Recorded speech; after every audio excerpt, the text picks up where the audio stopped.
I've seen the impact of poverty on the lives of our kids each and every day. And poverty is not a result of children and families who don't work hard. Our children and families work as hard as anyone else. Poverty is by political design, and it's rooted in a system that has been fractured and corrupt and rotten from its core from the inception of America, especially over the last several decades.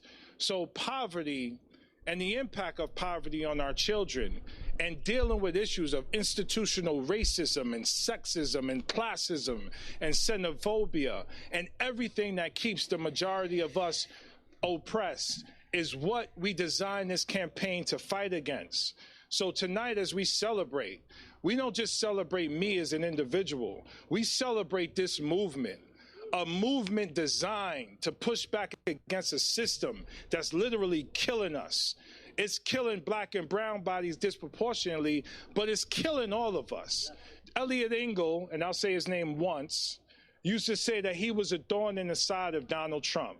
But you know what Donald Trump is more afraid of than anything else? A black man with power.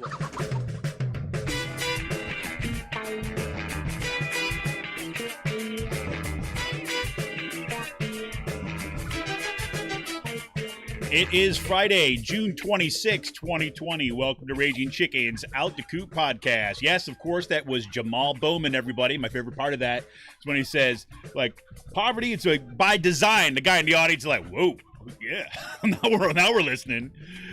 Welcome, this is Kevin Mahoney, editor and founder of Raging Chicken Press. Each week I talk to our Capitol muckraker-in-chief, failed state survivor, Sean Kitchen, about the good, the bad, and the ugly in state and national politics. On today's show, holy crap, what a week. Gotta say, we are back in record territory when it comes to new COVID-19 cases. Some new cases are rising in 27 states, with Texas, California, Arizona, and Florida showing some of the most alarming increases. The enormous Texas Medical Center in Houston, it's this huge medical complex, reached 100% capacity yesterday. The CDC now says that more than 20 million Americans could have contracted the virus, 10 times more than the official counts. And unlike the initial explosion of COVID-19 cases that saw older Americans accounting for most cases, younger people in their 20s, 30s, and 40s increasingly account for more of the cases. That's because you got opening up, you got bars opening up, you've got Memorial Day opening ups. Do the math, everybody. And the voice of America is now Trump Radio. Just if you want that news brief. Jamaal Bowman, as we heard him up top today, he ousts the Warhawk, Eliot Engle, in the Democratic Party primary in New York's 16th district. That spans part of the Bronx and Westchester County. He won the nomination by 25 points. Yeah, that's the guy, Engle, endorsed by Obama, endorsed by Hillary Clinton, endorsed by Chuck Schumer, endorsed by the machine. And in another huge exclamation point in growing progressive power in the Democratic Party, AOC blew out her corporate-backed challenger in New York's 14th district. Blew her out by 51 points. That's right, 70% versus Michelle Caruso Cabrera's 19%. AOC took to Twitter following her victory to say, Wall Street CEOs from Goldman Sachs to Blackstone poured in millions to defeat our grassroots campaign tonight, but their money couldn't buy a movement. Thank you, New York 14, and every person who pitched in for tonight's victory. Here's to speaking truth to power. I'll say, go AOC. We'll have a little bit more on the primary votes. For example, Charles Booker in Kentucky has now pulled ahead of Amy McGrath in the fight for the Democratic Party nomination to challenge Mitch McConnell in Kentucky's Senate race. This is huge news. Amy McGrath, of course, was a darling of the establishment once again. New York's 17th district, Mondaire Jones looks to be heading to Washington after blowing out a three-way race in the Democratic Party nomination. His 21-point lead holds. He'll be one of the first openly gay black men in Congress. Boom. And TikTok and K-pop help sink Trump's great hope of sellout crowds in Tulsa. That was great. Bad news for Devin Nunes. A judge rules that he can't sue Twitter because fake cow hurt his foo-foos on the platform. Yes, that's a win for Devin Nunes' cow and Devin Nunes' mom, although the Devin Nunes' mom the count is no longer active. but the cow is still victorious and tweeting. So, and there's a giant dust cloud racing across the Atlantic. It's always great. I bet none of you had that on your 2020 bingo card. You're crazy. And here we go. My Little Pony fans are kicking out the white supremacists from their fan pages. Yeah, you can't make it up. 2020, everybody. That's My Little Pony. Yes, that My Little Pony. Yes, the unicorns. My God. Today's part 2. New York Times releases a damning video that reconstructs the I-676 tear gassing and torture the Philadelphia police, their SWAT teams in particular, unleashed on the protesters on June 1st. The Philadelphia Police Department and the City of Philadelphia's statements on the incident were discredited the day following the event, but the city and the police department dragged their feet for 24 days before apologizing and banning the use of tear gas. Mayor Kenny and Commissioner Outlaw were hoping that an internal investigation would have kept this in the dark. That's for sure. That is for sure. And move over Bill de Blasio, Philadelphia Mayor Jim Kenney still thinks his political career has any relevancy. That's right. Stick your head in the sand and reach for the stars. There you go. He launched a statewide PAC and that leading what? Sorry, that I are messed leading that up. many to believe that he's gearing up for a 2022 run to the governor's seat. And a Christopher Columbus statue at Marconi Plaza in Philly is coming down, because the people defending the statue cause so much bullshit attacking Black Lives Matter protesters that the city's removing it. There you go. You get what you wish for, I guess, one way or another. In a PA grand jury report released yesterday, it slams the PA Department of Environmental Protection for failing to protect people from the effects of fracking. The grand jury said that natural gas industry should bear the expense and the risk of fracking. But the DEP, quote from the report, did not take sufficient action in response to the fracking boom. Really? Josh Shapiro actually kind of like, announced this with his little jar of brown water. There you go. Got to check his donations. PA Stand Up held its 5th The Crisis and the Opportunity virtual forum last night, featuring Shanna Danielson, Nikhil Saval, Summer Lee, Elizabeth Fiedler, and Sarah Innamorato. I got to listen to most of the discussion. It was a freaking great space, and you can watch the recording at PA Stand Up Facebook page. Just go down our show notes today. You can click it. Really awesome discussion, and I got to say right off the bat, all hail Summer Lee. I'm just saying. It's like all hail Summer Lee. I mean, you're not donating to her campaign all the time. Whatever. She's amazing. Yes. And speaking, the state system of higher education passed on Wednesday a major plan that clears the way for restructuring the PA state system of higher education. The plan will give more power to the Board of Governors and the Chancellor to consolidate schools, eliminate programs, turn existing schools into branch campuses, create new schools, and share administrative services. ABSCUS, the faculty union representing the faculty, said, yeah, we kind of were able to push back. We're not exactly happy with it, but we got a couple little tweaks in the language there. In my mind, it's not going to matter. And speaking of PASSHE, the state-owned universities are rolling out the return to campus plans this week. Kutztown University's COVID-19 public relations campaign, fall 2020 planning COVID-19 response plan, is just loaded with goodies. For example, students will be required to come up with their own safety plan. They won't have to give it to anybody. They'll just have to come up with it, right? Students working in dorms as community assistants, like resident assistants in halls, right? Guess what? Well, they will now be elevated to the level of expert and kind of all-around good person, as they will now be responsible for the, quote, this is from the report, responsible for the, quote, emotional well-being, physical health, and social support of students living in their newly established, and they call them this, I swear to God, KU family pod areas. Whatever the hell that means. Students and faculty staff are also encouraged to report suspicious COVID-like behavior to the administration. That's right, we're becoming the higher education where the free exchange of narking on each other is well established. And the university will use the pandemic as cover to increase the use of online teaching, quote, even after the current COVID-19 crisis has abated. That's in the report. On today's last call, NASA names its headquarters after Mary Jackson, the first black woman engineer. You might remember her as one of the 3 leads from the film Hidden Figures. And I'm on the second book on Octavia Butler's Earthseed series, The Parable of the Talents. That was published back in 1998. But I got to tell you, it was a little more than freaky that The Parable of Talents takes place during the rise of a right-wing zealot, Senator Jarrett from Texas, who whips up racism and promises to, this is an exact quote from the book, make America great again. I kid you not. This is freaking the books for our times right now, like unbelievable. And it was Father's Day this past weekend, which means I got a chance to sample some awesome beer. Right? The highlights from Free Will include the amazing Wild Blueberry Cobbler Mash, and of course, one of my favorites, Safe Word. Free Will also came out with a new release this week called Walk a While with Me, and that's an English-style pub ale brewed with a base of Maris Otter and a bit of crystal malt, hopped with Golding and Chinook. Notes of crisp toffee, biscuit, and herbs of the earth. That comes in at 4.2 ABV. I'm really looking forward to that one, I gotta say. I was also gifted, thank you, Mark, two crawlers from McAllister Brewing Company based in North Wales. And I got to sample a little Mandated Introvert, which is an IPA sour is what they call it, and Shovel Buddy, a really nice New England IPA. And Shovel Buddy is like, they name it after, it's like, that friend that you can always call when you need to get rid of the evidence and bury it in your backyard, that kind of guy. Shovel Buddy. There you have it. Want to remind everybody to tune in to the Rick Smith Show this and every Saturday at 7 p.m. Eastern. You can stream the show live at freespeech.org. You can also tune in on the Dish Network, DirecTV, or through the Free Speech TV app on Roku.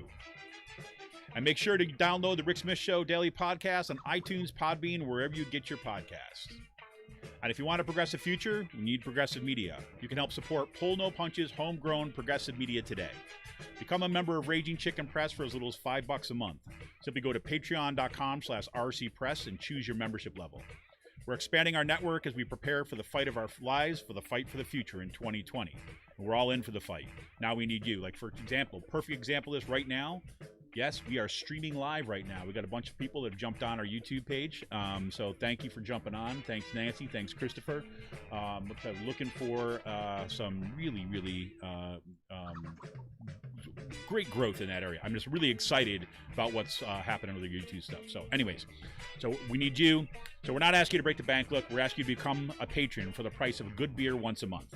To help keep the media in the movement in the media, become a member of Raging Chicken for those $5 a month by going to patreon.com/rcpress today. So Sean, man, huge day, huge week. I got a feeling, I don't know if you've noticed this, but for the past couple weeks, major news breaks shortly after we finish recording. I mean, that's the kind of environment we've been in, and it's it seems like this is just not gonna stop. Yeah. I mean, we were talking about this I don't know if I want to go doom and gloom right away, but we were talking what about the hell, why not? We were talking about this beforehand, but and I was thinking about this for all week. It feels weird emotionally, or just thinking about things where I mean, it feels like we're being drugged in 3 different positions all at the same time. With what's going on, we have the Black Lives Matter protest happening, and we have all these primary victories happening, very progressive primary victories across New York, and hopefully Charles Booker in Kentucky, that's looking really good, and what happened in Pennsylvania, it feels like the Democratic Party is swinging to the left, and the politics of 4 weeks ago, before George Floyd was killed, are no longer the politics that we're living in right now. And that has just completely, the politics before that has just completely collapsed. And I mean, I felt we're going that way with the coronavirus. Right. And we were talking beforehand, with the PA stands up, and there was a mass mobilization of how we reshape our society. And I feel we're doing that as a progressives, and we're swinging the Democratic Party to the left, but there's also the counterbalance that's happening, and the fascist slide that Trump is going into right now, with him claiming that voting by mail is fraud.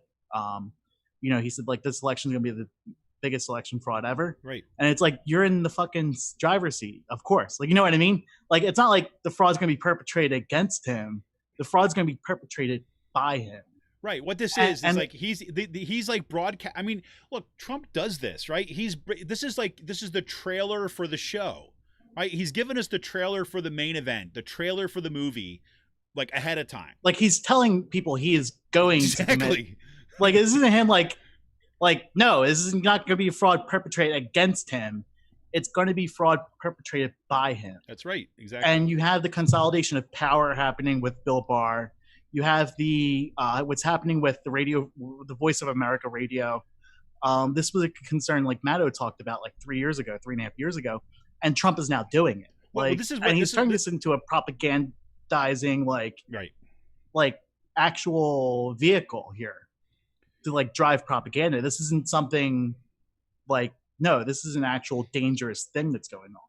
Yes, and it's like with the.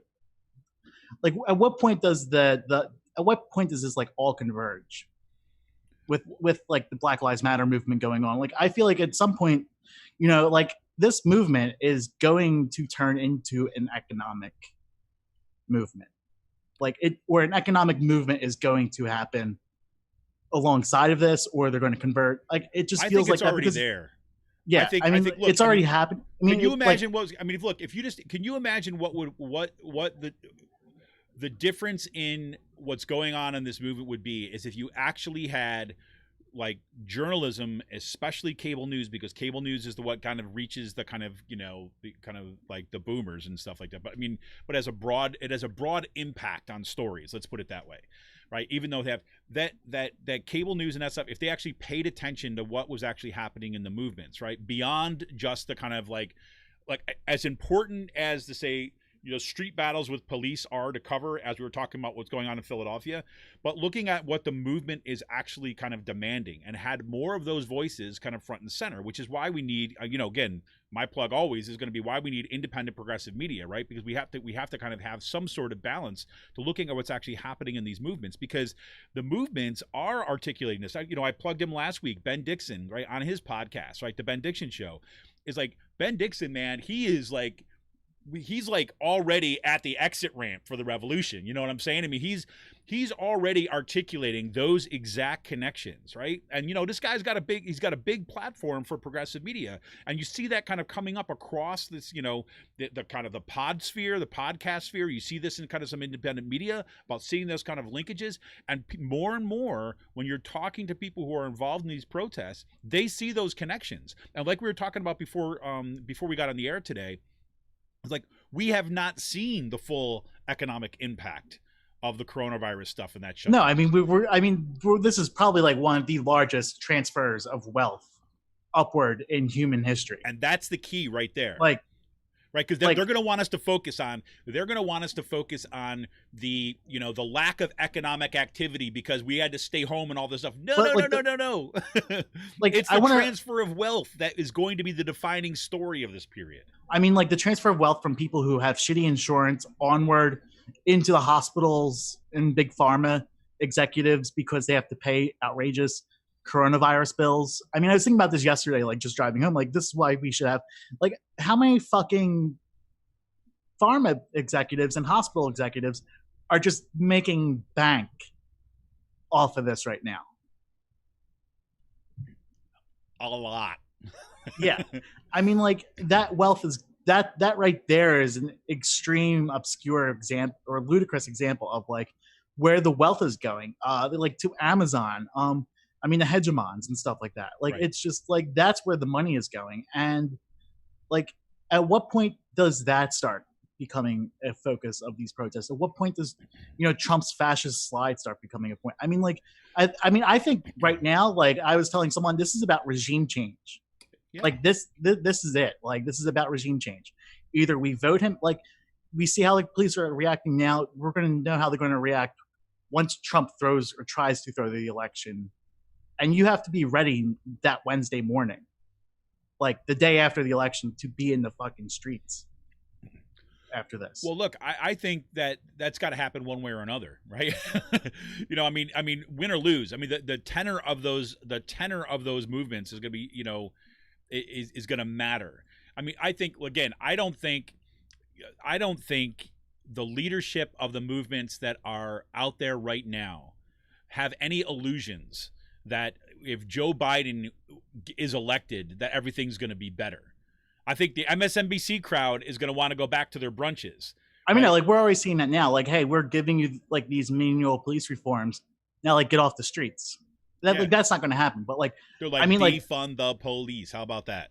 But like, I mean, like, yeah, Biden has to win. We know that, and we have to push him. But like, you know, if Trump gets blown out, and he wants to, like, just completely not honor the results of the election, like, that's what I'm concerned about. Yeah, I hear you.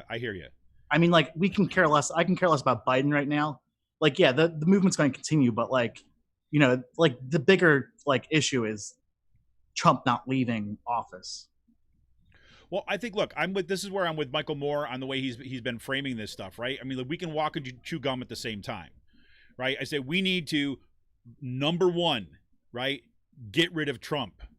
Number two, at the same time, get rid of the conditions that gave us Trump, right? Those two things can happen at the same time, and they're not diametrically opposed. And matter of fact, is that it's the movements that are articulating exactly that, right? And the reason I bring Biden up about this is not to kind of suggest that somehow that, no, you know, Biden's the same thing or it should be just, no, that's not my point.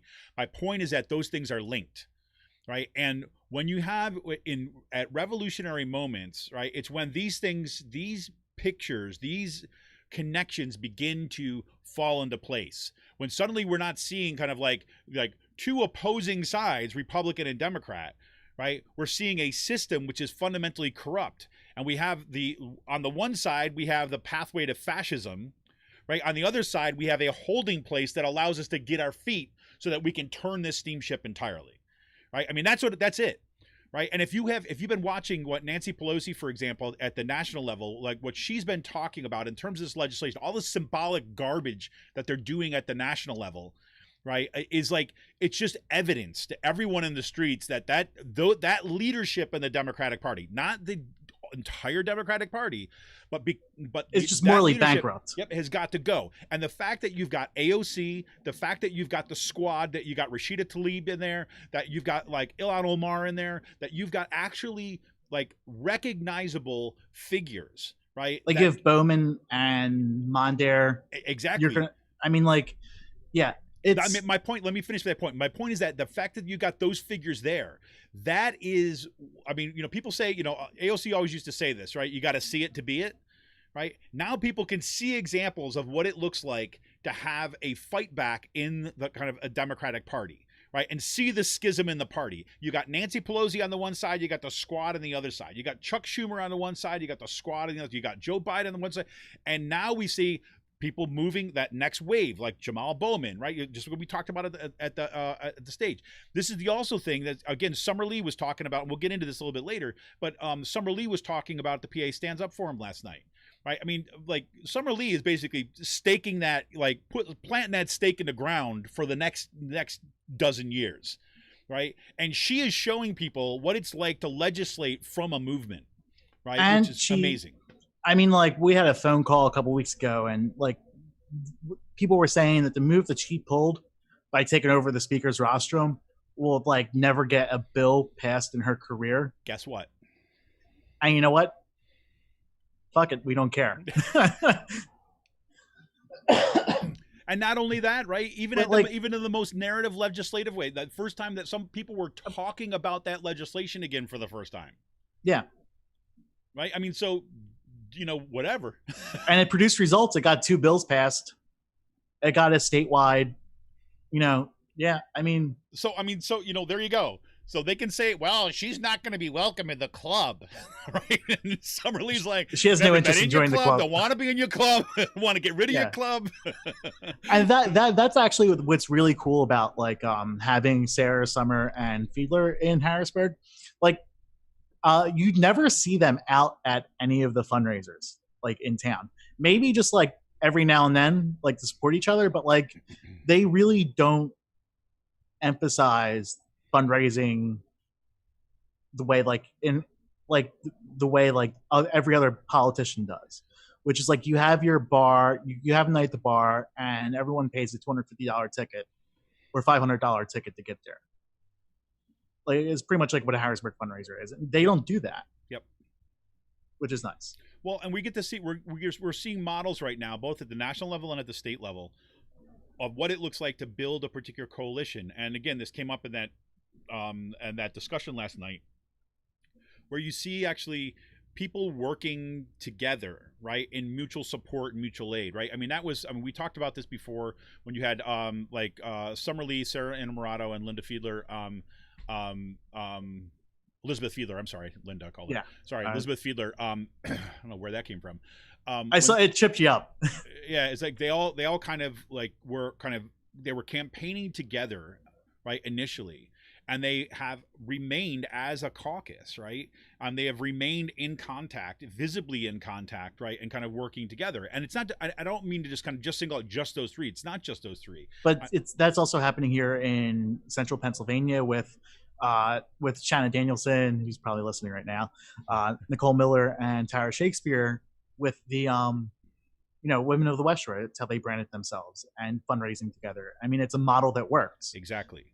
And it builds, and it also builds continuity within the Senate district it's being campaigned in.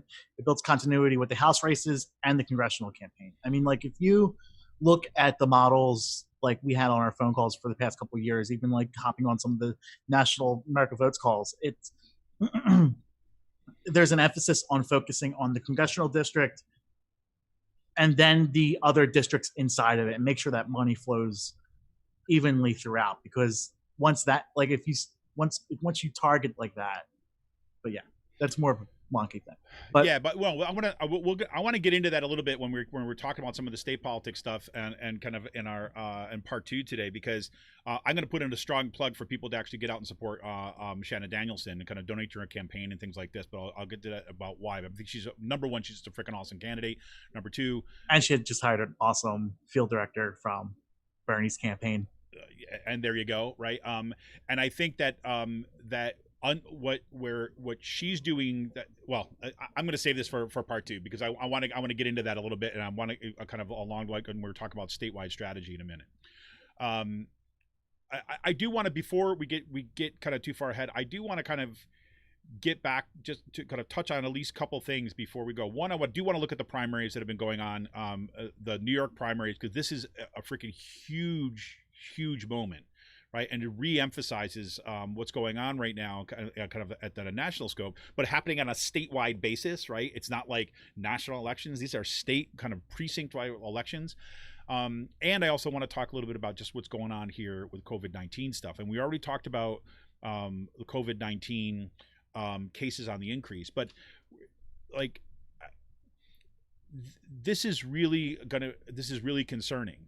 And there's a linkage here, because there's a linkage here between where we're seeing the increases and the kind of the slow approach of the fall, right? Because we're seeing rapid increases in like Texas, California, Arizona, and Florida, right? There's some new modeling that's been emerging that's showing how this stuff has been spreading, and there's no doubt about it is that those states that decided that they were going to open up before a Memorial Day, and there were these huge parties that took place and all this kind of stuff, the bars that opened in all these areas, and everyone was told that it's kind of safe to go out. It is true that a lot of kind of younger folks do not exhibit, right, the symptoms, right, or only mild symptoms. But then they're becoming the kind of the spreaders, right? The vectors of kind of how this disease is getting elsewhere. Because if you're 20 years old and you're kind of, you feel fine, maybe you got a little sniffle or something like that, it's not you that has to worry the most, right? It's all the people that are kind of that you're going to be coming in contact with, right? And that's of course, the main concern, especially as colleges and universities are looking to open in the fall. I find this, to go be complete bullshit. I mean, like, I have many things. Like Governor Wolf came out with a statement earlier this week stating that like the state is not going to go through another shutdown the way it did, and they believe that they have the testing capacity to do this stuff. I don't believe that. Like, and it's just like, I mean, I don't believe that. You have schools like Penn State that's opening up simply because they want to have the fucking football season. Well, no, this is exactly what's going on. Yeah, I mean, I'll we're tell you, allowing. like, I mean, this is what Chris said. Christopher Ellis said in our kind of YouTube comments today. It's like nobody's talking about the fact that we're seeing that PA cases, right? You know, let's see. I'll read it exactly. Say no one in PA government or around PA is talking about how cases 10 days ago were 250 lower than yesterday. The positive percentage went up over 4% in the past few days, and this is true. Like I told you, my wife works in kind of medical field, right? And she's saying this too as well. We're seeing cases on the increase. And I told my parents like earlier this week, just simply because we're in the green phase, like they were talking, oh, we're going out to the restaurant. I'm like, no, don't. Like, they're like, people are just, I mean, like I went to go get beer yesterday and no one had fucking masks on. Like, it's just like, but like, I mean, but people are sitting inside and eating still, like in close quarters. I mean, because like we're opening up the restaurants and all. And I just don't know, like, I don't know how that's like possible like right now. Well, like, look, but this is what we've been talking about is like people do not think of like again we've politicized wearing a mask. Well, they did that, but also I think that, you know, what the Wolf administration, this is one of their failures. I mean, look, you got to give them a lot of credit. Is like that they clamped down early on like Montgomery County and where we saw these outbreaks and things like this and got it under control. That Pennsylvania has been up at the top and to be able to kind of like control and monitor the virus. That's fantastic. The problem is that I don't think that his folks have been planning as well about what it means to kind of use this language of like red, yellow, and green, right? Because for most people, green means go. Right? Green doesn't mean like you still need to social distance. You need to be cautious. No, green means go 0 to 60. That's what we're talking about. Green means go. And which is exactly what happened. People just put the fucking pedal down to the floor and like pedal to the metal and just took off. Exactly. And it's everywhere. I mean, even here in Central PA, and I'm just like, I'm still not going out. Like I'm staying in. This has pretty much kicked my takeout habit, bar habit. Like, I don't want to go to the bar now. I probably don't want to go to a bar until like next summer, until this is over with. Like, I know what you mean, man. I mean, I don't think it's going to get any better. And it's like, and I think that we're seeing the evidence of this. I mean, even if you look at getting far afield here, but look at like what's happened in South Korea, right? I mean, South Korea is now struggling to get the kind of the growth of the cases back under control. Right. And, you know, I was talking to a bunch of people yesterday and they were saying that, you know, hey, man, you know, people really think that, everything is OK and that it's a bunch of, you know, bull that they got to wear a mask and everything. And it's like, no, that's not true. That's not what the truth is. As a matter of fact, is the cases are on the increase. You're like, whatever.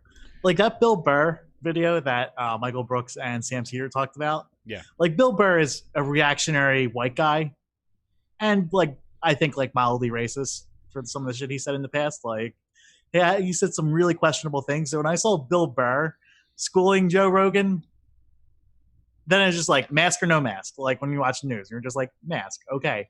Wear a fucking mask. Like it amazes me how people are not wearing masks. Like I'm going out to the store, the farmer's market and stuff. And it's just like people are leaning on the counters without their mask on, talking and stuff like that. And yeah, it's going to be, look, I mean, it is like this country, right. And, you know, and like the axis of the pandemic, right. So like, you know, like England, right. It's another one of them, just, you know, Brazil, right. You know, follow the kind of Russia. Like, yeah, Russia. Follow the kind of the right-wing autocrat, you know, line, and you'll kind of tell you where this is going on, and it's really seriously concerning, and you know, I know, like personally, this is, look, I read that report that came out of Kutztown University yesterday, and basically said they assume that everyone's going to be back to work, right? That, you know, initially we got some things that there's going to be a process by which you could request to go all online and blah, blah, blah, blah, blah. And under these conditions, that just seems to be wiped. It's like, no, fuck it. We're opening. We're putting everyone into the dorms. And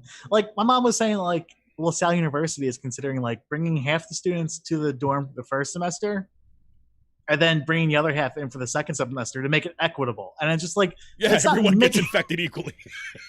And I'm like, that's not equitable. Like, you know what I mean? Like, it's just, how are you? Yeah. Like, that's just a stupid fucking idea. like just trying to think about that logistically. Like, you know, we have to have this mindset. Okay, everyone gets treated equally.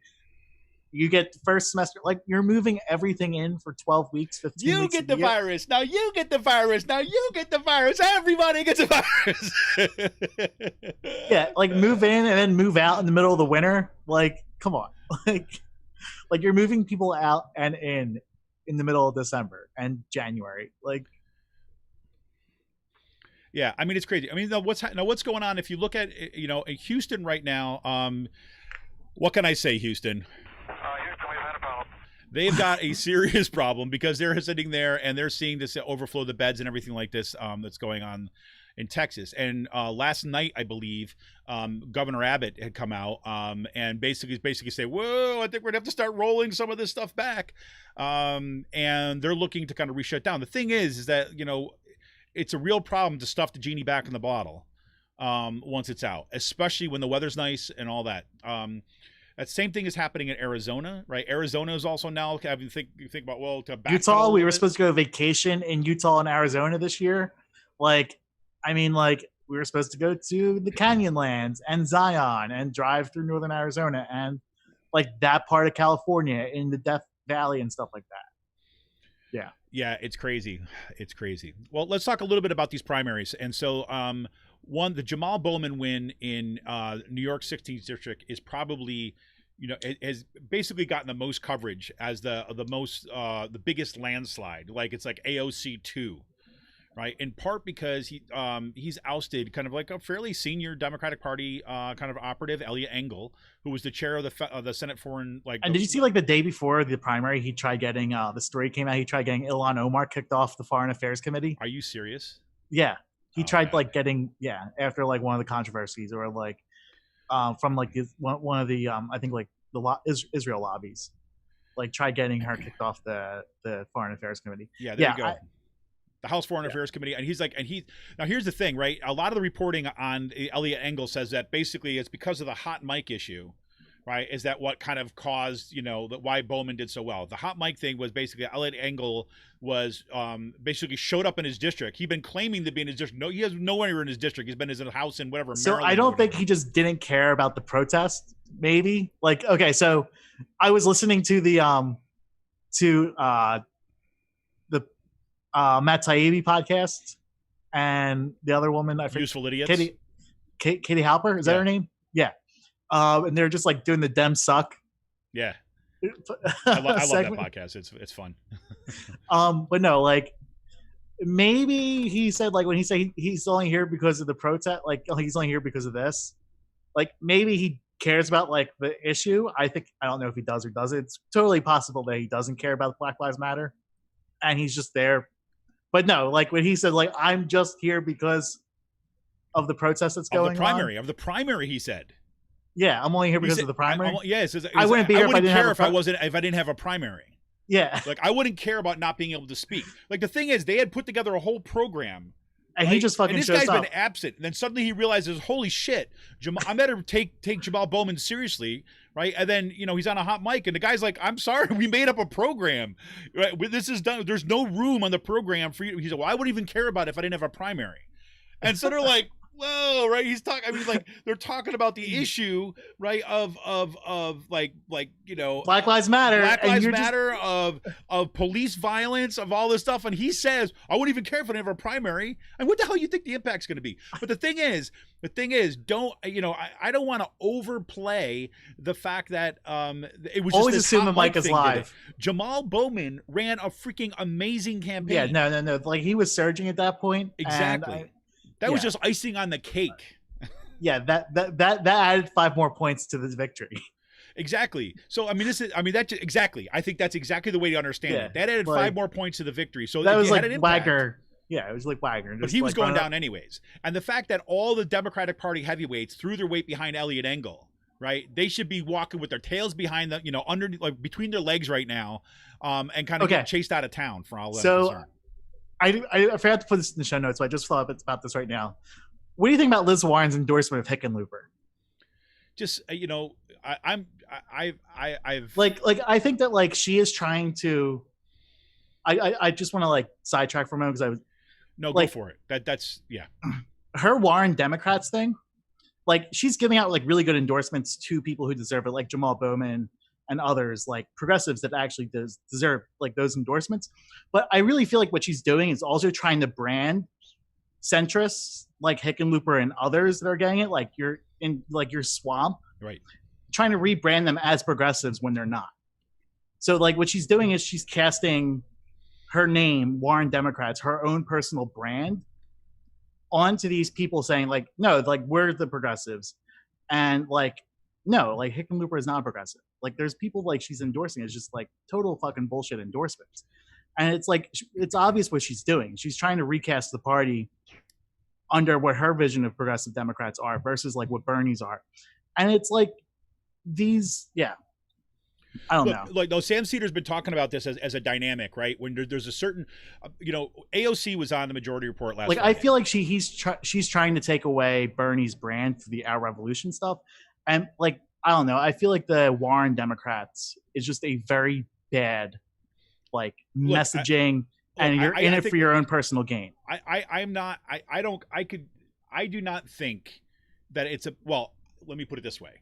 I don't think it's helpful to frame this as she's trying to take away the Bernie thing. I really don't.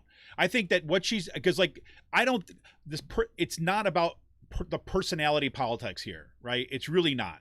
And the only reason I'm putting a pin on that is because it's like, I am so not interested in sniping between like Bernie supporters and Elizabeth Warren supporters about what they're trying to do to each other in terms of this like celebrity politic garbage. But like, I feel like wait, let me finish my thought. But my main point here, my main thing is like she is absolutely like articulating a different version of kind of what kind of progressive is. But I don't think she's doing it because she's trying to take away something from Bernie. I think she's showing her colors about who she is. Yeah. I think that's really the case. And like endorsing Hickenlooper is just damaging to the progressive movement in general. No, like everyone is. I disagree. It's damaging to her. Yeah. I mean, it destroys her credibility with stuff, I think. I don't know. I mean, I feel like there's just been some like really questionable endorsements, like as she's trying to, I don't know, is she trying to like just, sell out to Biden so hard where she gets a cabinet position or something like that? I don't know. I think there's, look, I do think that Elizabeth Warren is trying to look, and I'll tell you this, I will be the first person that will support her for Treasury Secretary, right? Head of the SEC, right? Any of those kind of positions, I'd be 100% behind that. I think she would be incredibly well. Oh, she's absolutely like qualified for those positions without a doubt. Like she has the chops to run an institution like that. Like, and to really dismantle these people in public.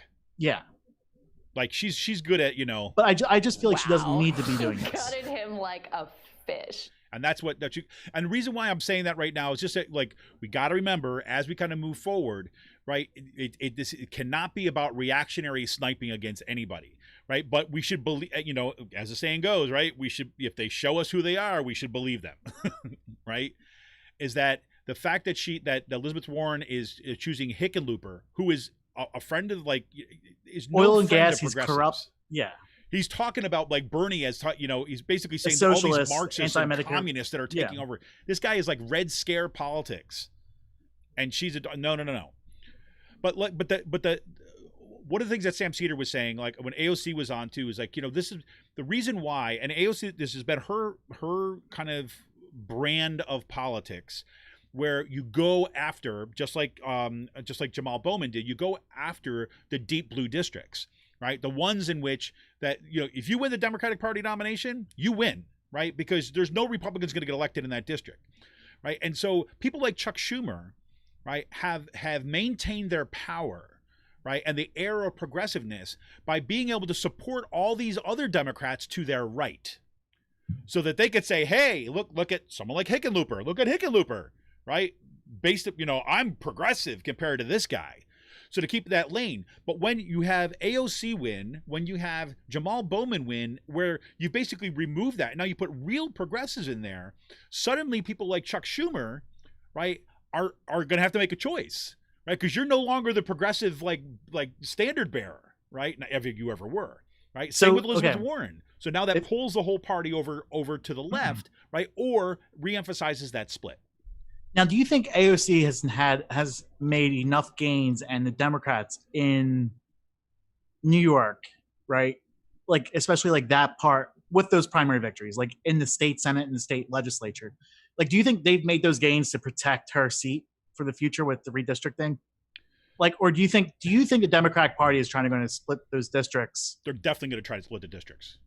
Like 10 different ways. So like Mondare and Bowman and AOC are out of office. I don't know if they're going to be able to do it. I think they're definitely the establishment, the Democratic Party establishment in the state are going to be there's going to be strong moves in that. But the fact is that after they broke up the IGC, right? After you broke up, Cuomo's little kind of cabal, that becomes increasingly difficult, because even if, like, the difference there is that now you don't have some sort of unified front that, literally front, like a front operation, right? Where they could go coming from the city of New York. What's New York that? Democrats coming from entrenched New York Democrats, Right? Like that's where the IDC was. Right. The IDC is, but the thing is that when you've got when you've removed them as being able to provide cover for someone like Cuomo and the Democratic Party, you've got progressives now that are going to be out in public, right, railing against this stuff. So that cover gets blown. So it becomes increasingly more difficult for the Democratic Party to do that. There will be open revolt. I'll tell you that. If there will be open revolt in the state, and not just in New York City, but if they try to do this kind of crazy redistricting, right, that's going to lock those people out of those seats. And I think that's why AOC is like, she's building a war chest. And I think that why she's gone and support all these other candidates. I think the next round of elections too, as well, we're going to see more gains. Can she extort Schumer? Be like, hey, you don't protect my seat, I will finance. Right, exactly. I will finance your opponent. Like, and I will, I mean, that's the type of money that she has. Yeah, she has that type of money. It's like, if you don't protect us, well, through here's the difference, apparatus, though, too. And here's the difference: her money is worth people.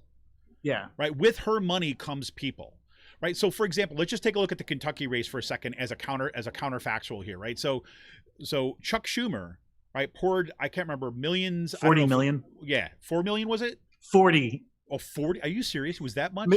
McGrath had $40 million. Right. Well, Schumer himself in his campaign, they directed millions of dollars. I don't know where exactly the money came in, but to Amy McGrath, right? I mean, so if you were paying attention, if you were like on Facebook or on Twitter, is that you saw that Amy McGrath was the only candidate in Kentucky about 6 months ago, because there were ads. She did ad buys. She was the only candidate that people talked about.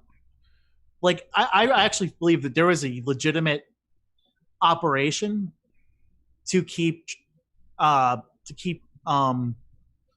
I'm looking for his name. I forget. I'm getting it. Charles Booker. To keep Charles Booker out of the media. Like, totally. I feel it. Like, there, without a doubt, there was a concerted effort to keep Charles Booker out of everything. Every poll you saw was McGrath and McConnell. You didn't see Booker and McConnell polling. And, people were saying for a while, like, Booker beats Mitch. And, like, I don't think Booker would be in the position he'd be in without the Black Lives Matter movement happening. But, like, he's been in the streets every day. And he's the one keeping the Breonna Taylor case alive in Louisville. Exactly. Exactly. And that's how you win elections. What happened in Louisville, right? I mean, you got the people that were basically locked out of the voting, the one polling station, right? And they got on video banging on the doors to get in, right? And there happened to be major construction happening on the one road going into town that day. Shovel-ready project. I don't think anyone was talking about that, but I have a couple friends who are in Kentucky and who live in Louisville, and they posted pictures of the fucking taking out like 2 lanes of a 3-lane road, the only road going into the yeah. Yep. But, so now what we see is like, so the results have been coming back in, and Amy McGrath was ahead by like a few percentage points, like right after voting, but they knew that this was going to take like a week before we actually saw results. We saw results from it. And last night when I looked at that, because New York Times does its primary checking, last night, Booker moved ahead of Amy McGrath of 41 to 40% or 40, something like this. And now the numbers right now are 43.5% for Booker, right, over 40% for Amy McGrath. And it should be noted that they kept on saying, people who are watching the Kentucky race closely were saying, well, wait a minute, before anybody starts talking about calling a race from McGrath, none of the vote has come in from Louisville. right, which is the largest area, right? Like how are these votes not getting counted? Is this because the mail-ins or are these? Yeah, well, yeah. It's just and you had like how come we don't know machine counts and stuff like that? No, I mean, a lot of this has to do with the mail-in ballots and not having procedures for this. And you have a kind of this is not specific just to Kentucky, but you also have, what do you call it? A lack of poll workers, right? Because a lot of poll workers are not coming there. So there's a bunch of factors. It just basically shows you that we are not prepared for the election in the fall at all, right? But then you also in Kentucky, again, which was subject to the Voting Rights Act before it got eliminated by the Supreme Court. Thank you, Donald Trump. Right. They decided at the last minute, hey, we're going to take all these polling places in Louisville, right, where all the black people are, and we're going to put it into one auditorium, right? And then we're going to hope for the best, right? And that's on it. But so they knew it was going to take a while, and I think this is going to be pretty consistent with the remainder of the primaries that are out there. But Booker has surged ahead and continues to kind of increase the lead. So that could be huge, kind of going into the fall. Especially, let's remember, Kentucky is where we saw that massive kind of basically wildcat teacher strike, where people on the ground. So there are emergent like groups, right, from the Black Lives Matter movement, for the kind of the teachers union movement in Kentucky, and a lot of folks who are completely disaffected with Trump, right? So do you think Mitch McConnell? Do you think Shahid Buttar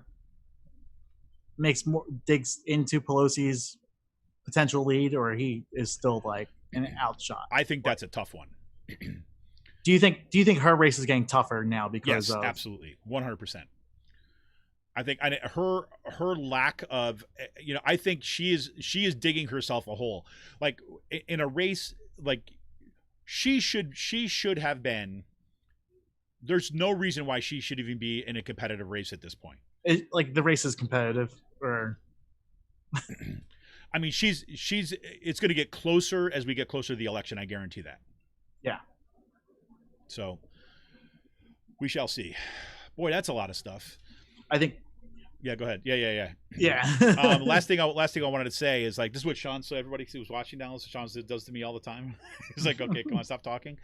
Well, no, I mean, we've been at this for like an hour. I understand. The last thing I do want to point to, I won't go into the TikTok and K-pop stuff. I hope you saw that already. That was freaking awesome.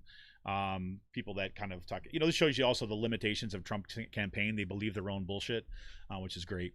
But the one that really the one article just kind of like stood out to me this week is that this was in the Atlantic, right? And this is Caitlin Tiffany wrote this article called "My Little Pony Fans Are Ready to Admit They Have a Nazi Problem."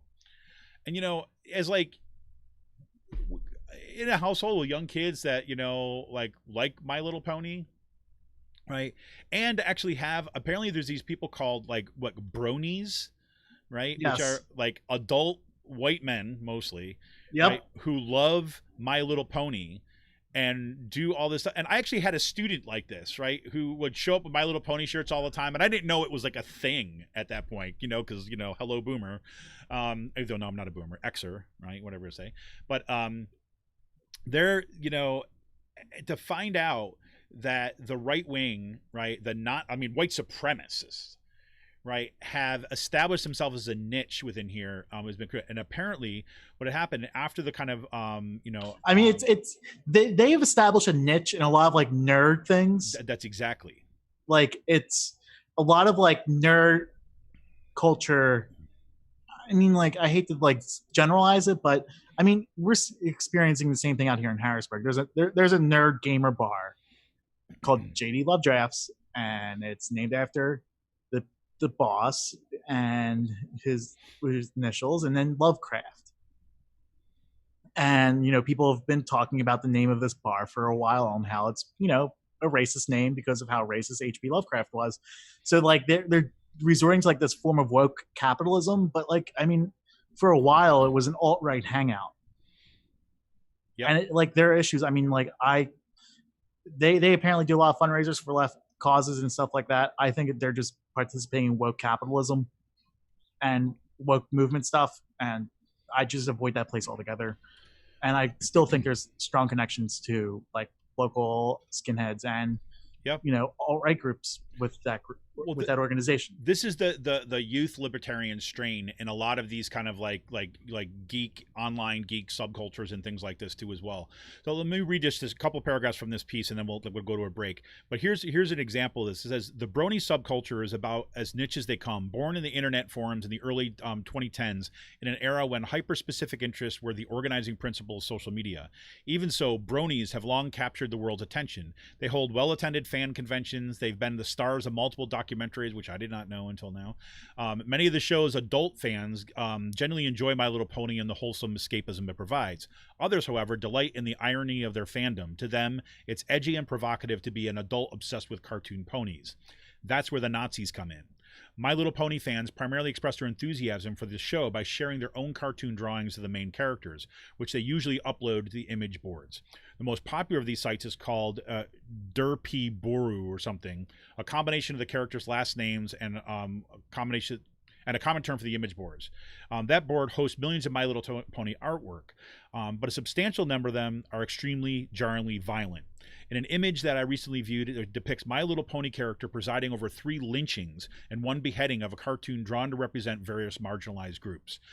This is kind of where, again, you think about that kind of subculture thing, and these folks now having to kind of reckon with this in the light of the Black Lives Matter protests right now, and basically having to kind of expel, right, a kind of a huge section of this kind of development, as horrifying as that shit is.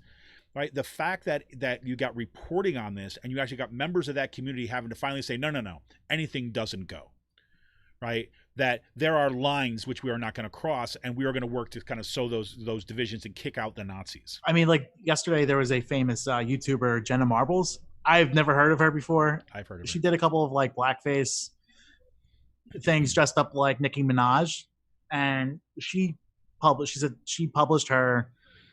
She's actually deleting her account and explained that she got called out for videos and she wants to address them. And pretty much like, yeah, I'm embarrassed for the content. I'm sorry. And I need to, get these things offline. And she's like, I'm just deleting this account altogether and, like taking time off. Like, but did it in a thoughtful, like reckoning type of way and apologized like throughout the whole entire thing. But no, I mean, like there's a lot of online subcultures that have to like expel these people from their groups. Absolutely. And I think My Little Pony is a great place to start. Anyways, this is Kevin Mahoney, editor and founder of Raging Chick Press. Thanks for sticking with us in this extra long kind of intro section.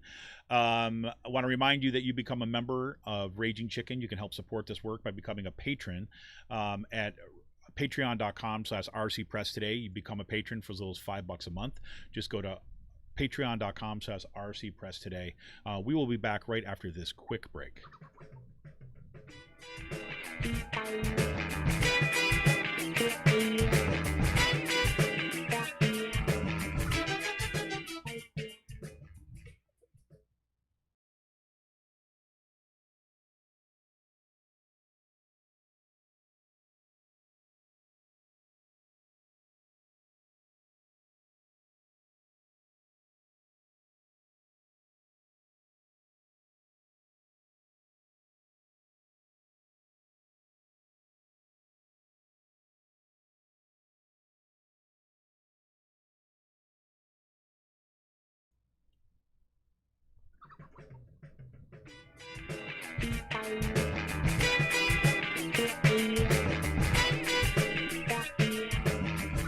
Welcome back to Raging Chicken's Out the Coop podcast. And just to remind everybody that we now are streaming live on our YouTube channel. And that is, so if you're listening to this podcast after the fact, just know that looks like we have got a lot of the kinks out of how this all works and how I can handle all these different platforms running at the same time as a kind of one-person show. Sean is here, but he's not running this part of the opera. So that's what I mean by one person. So that's really good. I want to go a special thanks to our patrons, because if you heard me on the show before, we've been kind of sending out some of the kind of beta versions of our stream to our patrons, and I've got some really good feedback from our patrons, and I really do appreciate the feedback on this.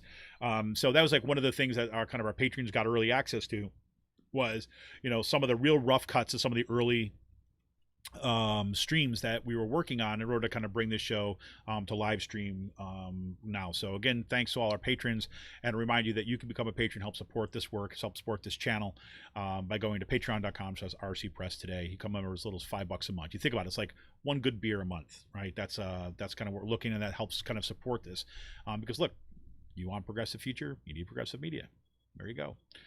Anyways, so I don't know what to do with this, with kind of what to do with some of this crap, other than just kind of get right into it. So yeah, just kind of run with this. I mean, this is after the New York Times releases this new video about what happened on June 1st. I mean, and it's not even new. Like yesterday, yeah, it's not even a new video. It's a compilation of videos that have been on the internet since June 1st, right, since this happened. And the New York Times gathered a lot of these videos of the tear gassing that happened on 676. And for those of you who don't know, in Philadelphia, 676 is an underpass. It connects I-95 and 76, cuts right through Center City. Major highway. Yeah, like 8-lane highway, cuts straight through Center City, and it's an underpass. So, like, you have to go down a ramp to get onto it, and it's fenced off, and there's embankments in it to prevent people from, doing that. And the police, so June 1st, there was a protest, there was a march. Protesters took over, went down a ramp, took over the highway. It was peaceful. Within minutes, police just start pepper spraying people from a tunnel. From one end they waited for them to walk through a tunnel, and once they reached the end of that tunnel, they started pepper spraying everyone. Forced them back out the way they came. And, like, first of all, there's lucky no one died from a stampede. Like, in that part right there. Like, and, like, just indiscriminately started tear gassing people, pepper spraying people in the face. And then as people were trying to escape, they cornered them, like you saw in the video, like into a triangle. So they were literally cornered into a triangle, not even like a point, like, that they can get out of. Well, it was in order to get out. So basically what they had to did, climb a 10-foot fence. Right. And up an embankment. So it's not even just like a flat surface and a 10-foot fence. You're up a steep embankment, and the 10-foot fence is at the top of that embankment, right? So you can't get no traction. What was really good about what the New York Times did is they showed step by step about how the police approach this. Because what Sean is basically saying is that, so the police basically sets up a blockade, right, at one point to stop the protesters from marching down I-676, right? And then when they get to a certain particular point, then these are SWAT police, right? Then they get to a certain point, they start to drive back, and then they have another whole, another group of SWAT police come up from behind the protesters. So there's no place to go.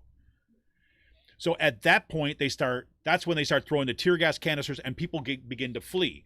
So a bunch of people who went one way were able to kind of crawl up the embankments on one side of I-76 to get away, but the other ones, there was no place to go. It was just this triangle with a steep embankment with a 10-foot fence, and they were just like literally firing tear gas canisters and pepper spray into the crowd.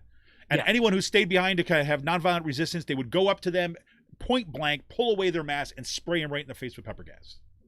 And then throw them down to the ground. And throw them to the ground. Like, so these videos have been on the internet since June 1st. And on June 2nd, all the media, like, pretty much it was WHYY who came out with it first. That said, we examined all the videos online. We examined everything. There was no evidence supporting what Mayor Kenny and what Commissioner Outlaw said happened, right? Like, there's just no evidence. And to think that this went under the rug for 24 days is fucking infuriating. I have friends who are on there. I have friends who have been tear gassed in, people aren't even talking about what happened at 52nd Street, right? There was another tear gassing incident. Mayor didn't apologize for this one yesterday, but after the riots subsided in West Philly on 52nd Street, I saw videos of this. You had people just indiscriminately, you had cops in a tank just indiscriminately shooting off tear gas like just going in a circle, like boom, boom, like just shooting off canisters and indiscriminately tear gassing these blocks. I mean, it was getting so bad. Our friend James Rosonsky lives in like 49th in Baltimore. There was tear gas going into his apartment. Like that's how much tear gas was shooting off. Yep. Like within those parts of West Philly. And it took until the New York Times video that released yesterday morning to make this a national story. And pretty much the reason why they apologized was because they had their pants pulled down in front of the nation. I mean, that's it. Like, and they were trying to use an internal investigation, and people were like, no, New York Times was able to do this in 3 weeks. How long is your investigation process? They were going to use the internal investigation to sweep this under the rug, drag it out as long as possible, and make sure people don't talk about it. Yep. Like, what happened to the cops? Like Outlaw said yesterday, like, oh, a bunch of cops, it's growing by the day, have been taken off the streets. Like, how many? There's no number. Right. Like, who's the cop that went up and pepper sprayed? Well, they didn't give a name, but the guy was suspended and with intent to dismiss. Well, how come he's not charged with a crime yet? Yeah, exactly. Right. Like the guy who, like, that's excessive use of force. Krasner, and then also the things that are happening in Philadelphia. Like, this is Commissioner Outlaw, who came from Portland, who had really shitty history of protesters attacking, of her police department attacking protesters and codifying relationships and being cozy with alt-right fascists. And we're seeing the same thing here happen in Philadelphia. You saw it in Fishtown a few weeks ago, where these fucking lynch mobs were forming, going around beating the shit out of people, having pizza, beer, hoagies with these cops in Fishtown while they're going around beating up protesters and residents who don't look like them. Yep. One of the guys who punched out a person, it was reported this week, brother of a cop who spent time in prison for delivering a fatal punch to someone in 2008 for punching, like, in a fist fight. And he was someone who attacked a protester. Like, why hasn't he been charged with a crime yet? There's another person there the cops knew about. Whatchamacallit? The guy was convicted of stealing Percocets and Oxycontins from a CVS pharmacy and did time in prison. Like, these are, like, the police knew who these people were. Yep. And these are who they were enabling in Fishtown. In South Philly, you had a videographer who does, like, work for the Roots and stuff like that get punched in the face from a, like, person defending the Columbus statue, and none of the cops wanted to let him write a report. It took him 20 minutes to file a complaint, even though this guy swung a punch hit this guy in the face over a line of cops and over their shoulders.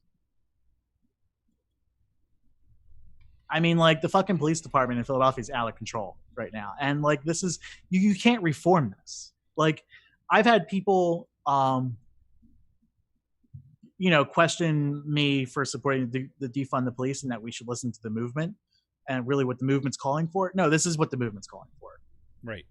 Like, yeah, yes, I'm a white person who supports this movement, but, like, this is what the movement's calling for. Like, especially in Philadelphia and other parts. Like, it's. I mean, how do you look at what's going on there, right? How do you look at that with all the militarized equipment, right, and the chemical weapons that they deployed, right? Like, against peaceful. Yes, they're disruptive, right? Yes, it caused some people some inconveniences. And the state police then put out their video this week on the day before the New York Times video came out. The state police put out the video from that car that the police claim was trapped. No, there was no one in that car. That state police officer joined the cops earlier. Right. And that state police video, you hear the cops saying that it was completely peaceful. And then seconds later, you see the pandemonium happening. Right. And you think about this, you got to wonder, right? You drive a police car into the middle of where you know there's going to be a protest, and then you leave it there empty. What's the purpose of doing that? Right? That's how you set up a scenario, because you know that there are going to be some people kind of like who are pissed off, and justifiably so, especially if you start throwing rubber bullets or shooting tear gas canisters at them, stuff like that are going to go after the police car. And then you're going to use that as a justification for more violent suppression of the movement. That's what's going on. And so how do you look at that and say, like, oh yeah, we should give them more money for training? And as that was happening, what's that? As that was going on, Governor Wolf was put a picture of him bumping elbows with Outlaw on Facebook or on Twitter, like as a photo op. He had a photo op as that tear gassing incident was happening.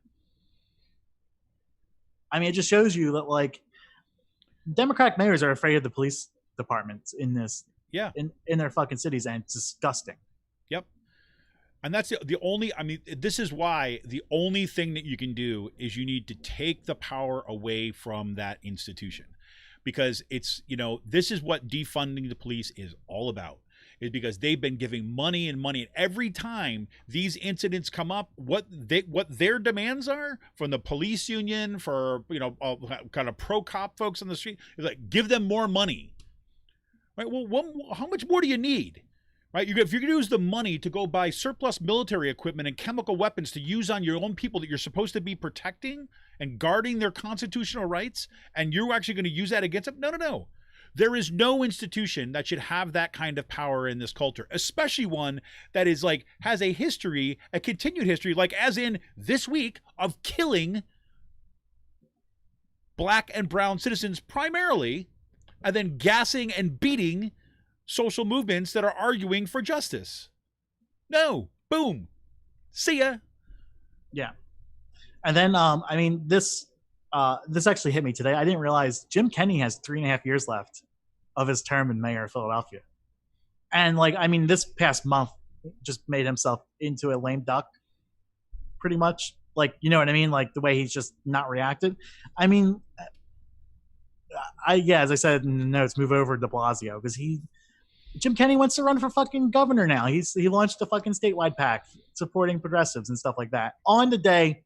So the day he launched this, right, a Philadelphia Inquirer journalist gets arrested at a protest and is then forcibly drugged down 2 flights of stairs, you know, where she couldn't keep her footing. And this journalist was targeted because she's been writing articles criticizing the Philadelphia police. When she was getting drugged down to the steps and arrested, the cops said, "Why don't you put this on Twitter?" There you go. You look at that video. That was a counterterrorism. That was a counterterrorism cop that did that. And 6 times she said, "I'm a reporter." Yep. You look at some of that New York Times video too as well. They have people that were actively targeting people who were filming the actions of the police. There were people, they're both journalists and kind of individuals, kind of folks in the movement who were actually filming that. You see it on film. They're filming what's going on. The police walking up to them with pepper spray, threatening with it, and then spraying it in their face. On film.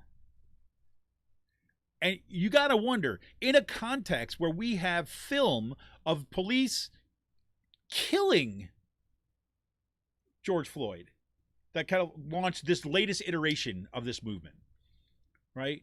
You'd think there'd be some degree of attention. Nope. When you can watch people like police officers, right, like violently abuse their authority on film and they don't care, I don't know what else you need to see why defunding the police is the way to go. Yeah. So, and then this week, the Columbus statue at Marconi Plaza has come down. This is just also another like fucking great story. I mean, like, this all started from a local business owner tweeting, "Hey, maybe we should contact our local city council person and get this statue removed."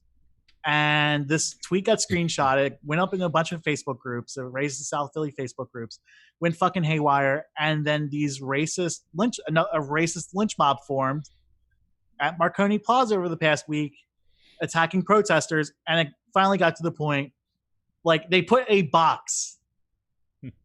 They put a box over the Columbus statue, like, thinking that, like, it would do something.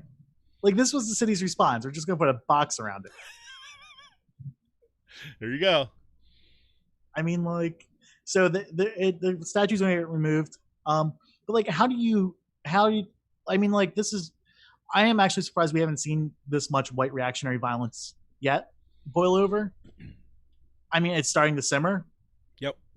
And it's just like, it feels like it's a matter of time. Oh, it is, especially more and more things. What's interesting right now? Did you see the whole reporting coming out of Wilmington, North Carolina, on this too as well? Yeah.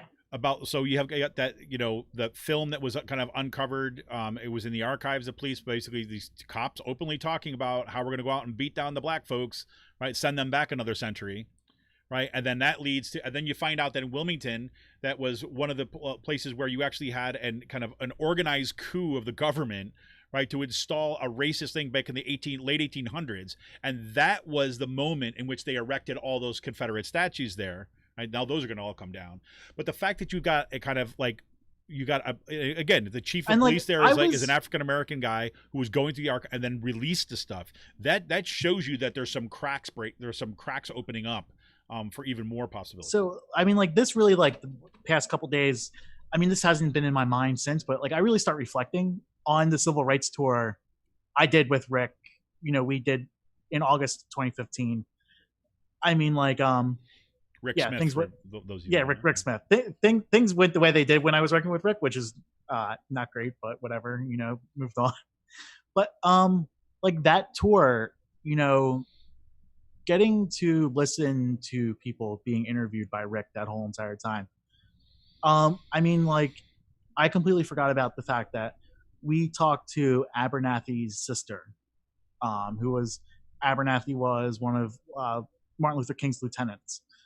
We talked to someone who, found his sister decapitated in the 16th Street bombing. We talked to a person who, was thrown on death row at the age of 13 for simply going to a Freedom Rider protest, welcoming them in Jackson, Mississippi. And the cops arrested this black teenager and threw him into the cages with death row inmates, in the swamps of Mississippi. Yep. And also one of the places we were was Charleston, South Carolina. And we were there weeks after the shooting at Methodist AME, like literally like 4 or 5 weeks after the shooting at Methodist AME happened. And, thinking about how like this was just going to throw a wrench in everything. And, like that the whole entire day was one of the things I was feeling really proud about, because like I helped like organize a lot of those interviews that day. It was just one of the things where you made a phone call and everyone happened to say yes. Like when you were scheduling and just booked that weeks in advance. And it was just like a great, like, okay, like done. We interviewed people from the SEIU 1199 strike, with Mary Moultrie and Martin Luther King, Coretta Scott King and stuff like that. And that was awesome. But like being in South Carolina, like weeks after that, and like that statue of Calhoun 150 feet in the air should have been fucking removed then. Yep. And it's appalling that it wasn't. And it's appalling that it only took till like this week that statue of Calhoun came down. Like one of the worst hate crimes in the country was committed like blocks away from that Calhoun statue. Yep. And like, yeah, no, it's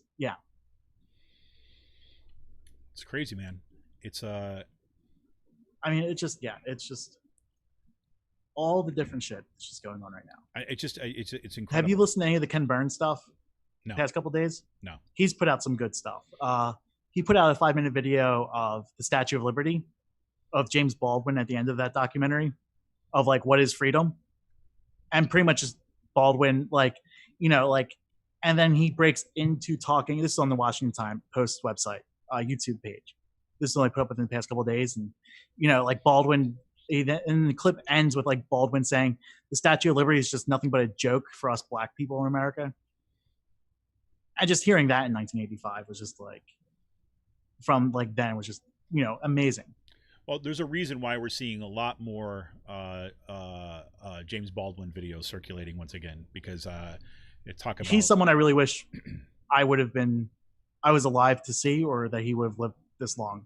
I'm telling you, like, read. You should read The Fire next time. It's 100% relevant. It could have been, without the, obviously the specific historical stuff, but it's an amazing thing, or the evidence of things not seen. Though one of those two, take your pick.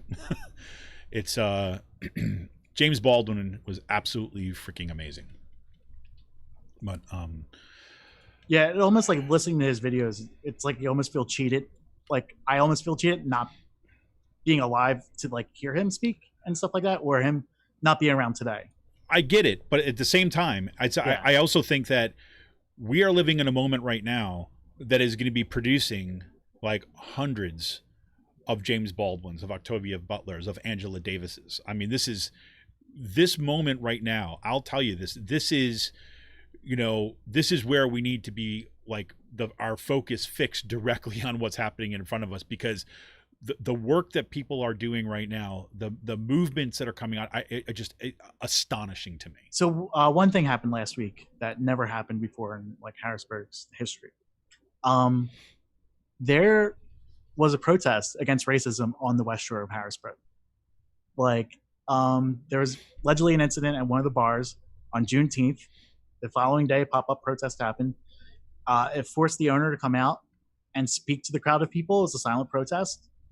But like, we were just waiting. Here it comes. Here comes a white reactionary saying something or going to pop off and it's going to hit someone. Like, you know what I mean? Yep. And the whole time, like, but it got to the point where we weren't talking about what happened. We allowed the black organizers to explain what happened and the racial incident that happened the day before and the history that bar has. And it forced like, and so the family, they start talking to the family, and then the three young daughters join between like 11, 12, and like 18. And they all sat on the line and just raised their fist with everyone. I mean, like seeing that was phenomenal. Yeah. I'm almost crying about thinking about it, but like, no, I mean, like this is the reckoning that's happening. Yes. And like, talking to one of the organizers who's been peace activist, anti-racist activist, who has deep connections with the Black Panthers, like in Harrisburg, he said that like he's never seen a protest confronting racism on Harrisburg West Shore. Like, and just doing that will confronting a lot of people will spook them and get them talking and get them thinking about things they normally haven't. Well, it breaks the glass, right? Yeah. I mean, it's like we went across that river. Exactly. And said, "Fuck you." And it's like you break the glass. Like it's so funny because I remember in so many of my classes over the years, we'll have getting these discussions, especially in my kind of activist oriented courses, when you have students who'll talk about, what needs to be done. And I always come back to these moments where, part of it is I like to always bring it back to right where we are locally instead of thinking like national politics and all this stuff, and say, what does it look like to challenge the authority or challenge the power structure of like right here at Kutztown University, right? Or right here in your community, right? Because it's so much of what keeps us in line and keeps these systems going are those barriers of kind of what is it kind of like, I mean, again, there's material histories to all this stuff, but like these barriers of, say, discomfort, right, and concern and potential fear of what can happen. And I always talk about that. That's what you got to break the glass. And like the day that like the incident happened in Harrisburg, where there was the pepper spray happening, mm-hmm. those protesters wanted to take a fucking bridge and march across that river. Yep. Like that's where they were going. That's why they went on Front Street. They were getting ready not just sit on the bridge or stop traffic. They wanted to march into that community, right, and let them know that they are like angry with the shit that's going on. Right. Like those the racism, invisible lines of reproducing oppression need to be crossed. Yeah. Right. And we can from our end, we can only do that collectively. Right. We don't have an apparatus, a police apparatus on our side and all that kind of stuff. So we do that collectively. And this is what's happening. And also, like, people don't realize the history. I'm sorry. Don't realize the history of the West Shore. It's famously called the White Shore, Harrisburg suburbs on like the west side of the river. They've had sundown laws like in the 50s, 60s, 70s. Apparently like they stopped that, those were illegal, but that stuff still goes on. A black person driving through their township after sundown gets pulled over and harassed by the local police. That type of racism. I mean, the racism on the West Shore is a lot worse, but like that systemic ideology has been bred into the people's minds over there. And it's only getting challenged now with the influx of people coming in, like, with the jobs that are coming in, but also like, I mean, like what happened last week was just a powerful like first step. Absolutely. Yeah. So I want to talk about two things before we go, before we head into a break. One, I do want to kind of touch base a little bit about last night's PA stand-up, kind of virtual, kind of town hall, because I thought it would, and I've already talked a little bit about it in our first segment, so I'll kind of focus a little bit here. One, I'll say that, like I said, Summer Lee, I would click on the link for the video, and it's worth watching. I need to watch it because I didn't watch it last night. It is so worth it, and I think Summer Lee is so on point in terms of not just like what she says, but her strategy and her tactics, right? And her like unwillingness to kind of yield to these the separation between movement politics and legislative politics, for example. So Jane Palmer, for example, for a PA stand-up, she was the moderator. She asked a question, which is kind of a question you'll hear in a lot of these different forums. Like, well, how do you translate, you got the movement in the street, but how does that actually get into when you actually, getting policy passed or into legislation, right? Because normally we think about these spaces as separate, right? And that if you want to get legislation passed, you have to do things very differently, right, than you do out there. So you got to kind of, there's like this inside outside stuff. Summer Lee just like, nope, you bring the movement in. That's how you do it, right? It's like she goes, and I we're do seeing not see that. What's that? And we're seeing that. Well, that's exactly. She's basically saying, right? She's saying, look, I am an organizer. I don't define myself by representative. I define myself as someone who's a defender of my community and an advocate for justice, right? And I am an organizer to bring about this new thing. And until we bring that into the state house, blah, blah, blah, blah, right? And so, I mean, she is so on point about so much. I mean, I had to listen on my phone in the car because my car was getting service, whatever. So I was listening to that in the car going back and forth. And I'm like, I stopped at one point just so I could watch it because she was like, she's amazing. So I cannot. Or no, go ahead. Sorry, go ahead. No, you finish because I was going to say something. I cannot wait until the attacks Republicans are going to launch against PA Stands Up. Like it's going to be fun watching it. But go ahead. I'll say that for after. I'll save that for after your point. Yeah, there you go. The flip side or the second part to that is that I mean Akil Saval, right? The ostensibly the whole purpose behind this was like again you've got two candidates that are kind of running that they're kind of highlighting Akil Saval and Shanna Danielson, right? Now Akil Saval's win in Philadelphia was freaking huge.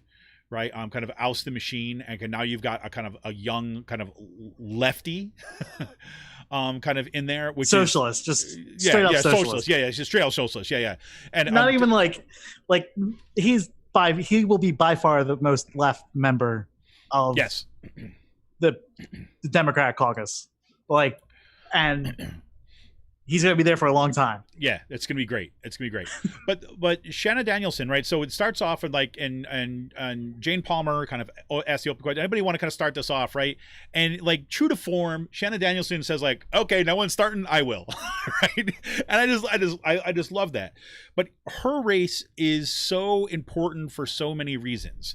Right now, as big a win as like Akil Saval was, and kind of Summer Lee's win were Sarah Innamorato, kind of Elizabeth Fiedler, is like those were all in Democratic districts, right? Those are all in kind of this, and the fight was inside the Democratic Party machine, right? And again, not to take anything away from those victories because those were absolutely freaking earth-shattering, right? In terms of Pennsylvania politics, Shanna Danielson, right? Not only did she do this, right, but she has got a shot.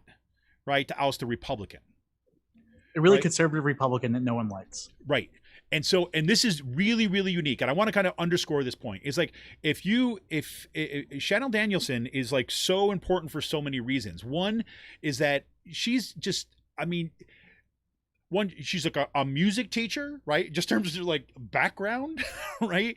So she's a music teacher, was embedded in the community, right? And because look, if you're a teacher in a community, kids, you're kind of all part of that. She was part of Moms Demand Action, right? She's hired, as Sean said in the kind of first segment, she's brought on a kind of a Bernie campaigner in order to kind of help run her campaign.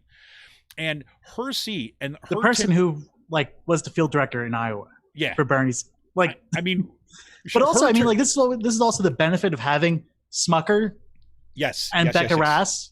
Like, I mean, we have the resources, like the national resources within our own backyard. Right, and this is my main point. My main point is this. My main point about the Shanna Danielson stuff, right, is that not only we're at a point in this kind of burgeoning progressive movement here in Pennsylvania that we have an opportunity to get in what a freaking tenacious progressive, right, in that district and ousting a horrible human being, right, and right wingling like Regan, Like, right? absolutely just fucking despicable human being. Right, exactly. Like, I mean, like not even just at the level of politics, right? Just like okay. Go. So Mike Regan got caught having sex in his office in the Senate. Like, and hasn't been reported on in the media yet. Everyone knows it. Like in Harrisburg, everyone knows it. But because the old boys club that is the Pennsylvania Senate and the Senate security, they've squashed this thing from getting into the media. And it should have been a story by now. And it's one of the stories that we were waiting for. And yeah, like, and Regan would, like, pretty much what happened was guard was walking by, heard a bunch of commotion, and opened up the door, and there was Regan having sex with a staffer inside his Senate offices. Like, just getting it out there. There you go. They just put it out there, right? So if you need one more reason to pay attention to this race, there you go. I mean, like, this is the guy. I mean, like, he's a fucking womanizer. He's a misogynist asshole. Just, I go right down the line. Like, yeah, he is just a horrible fucking human being. Exactly. But that is not the most. So yes, getting rid of him is just like, it's a gift to everybody. It's a gift to humanity, right? I mean, just vote for your humanity. But more importantly, Shanna Danielson is, like I said, a tenacious progressive, right?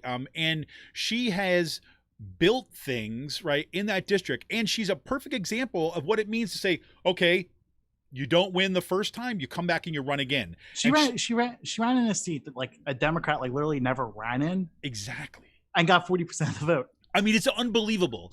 And so, and it speaks to her campaign and her personality and all this stuff. So one thing that I want you to do, and there's going to be a link in the show notes today, right? When you go back and do this, or just go and kind of Google her thing, is to donate to her campaign, volunteer for her campaign, because we've got an opportunity here, right? To take that next step in progressive politics. And with PA stands up kind of all in for that race too as well, right? You've got a kind of massive support and attention to, kind of on that race. And then we get behind her race too as well, and making sure that you're donating and supporting in whatever way you can. We have an opportunity to kind of pick up a seat, and not just pick up a seat with any Democrat, but pick up a seat with someone who's going to go in to be a fighter.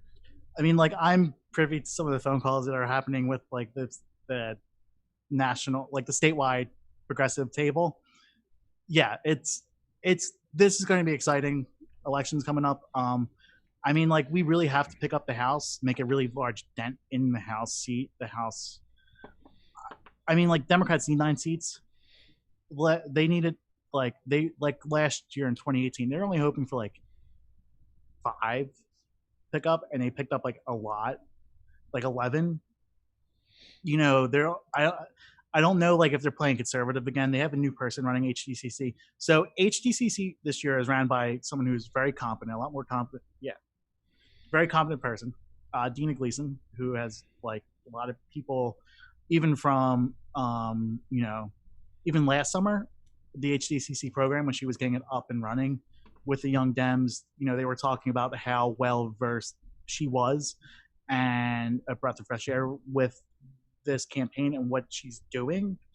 I mean, like, there are 3 different types of seats: tier 1, tier 2, tier 3. Tier 3 is just running people to waste money, and, like, that actually is an important strategy for parties. I mean, look what Shanna Danielson did. And then I'll talk about this, like, in a broader sense, from, like, being on a couple of, like, the election phone calls in 2018 when, like, the national AV calls.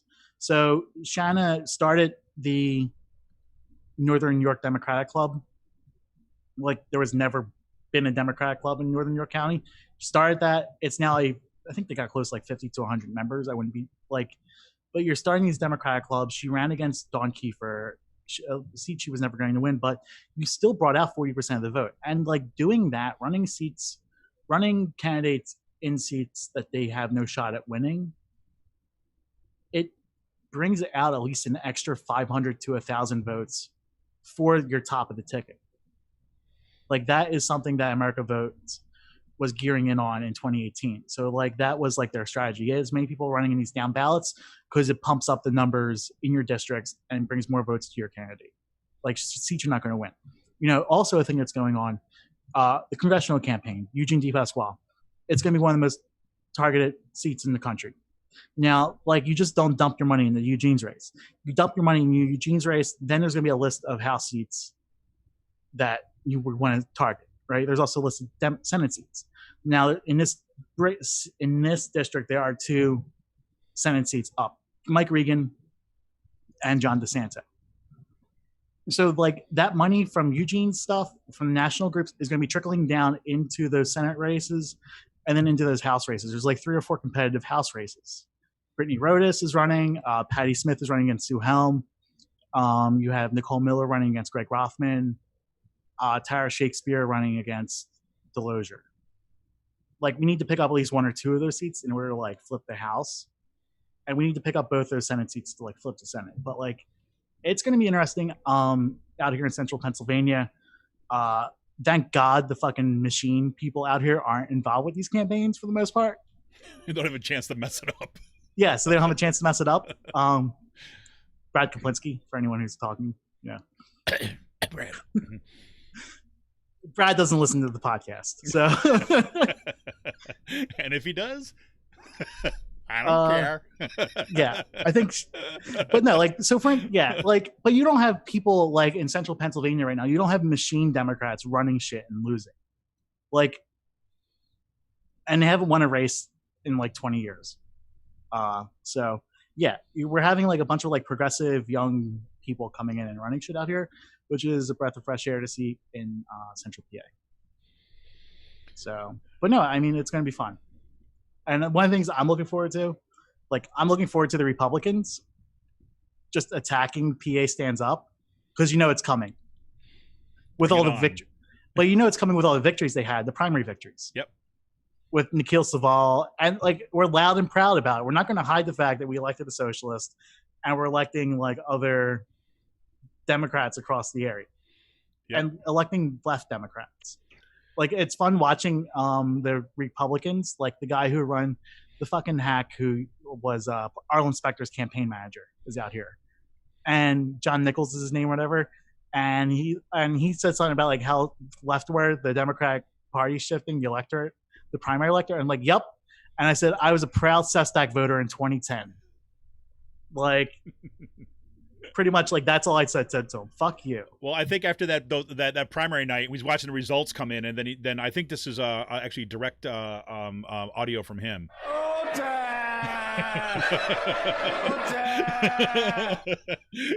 But it is amazing, like seeing how far left the Democratic Party has swung within the past couple of years, and I mean, like it took Sarah Summer, Fiedler, and Chris Rabb to get that going. Yep.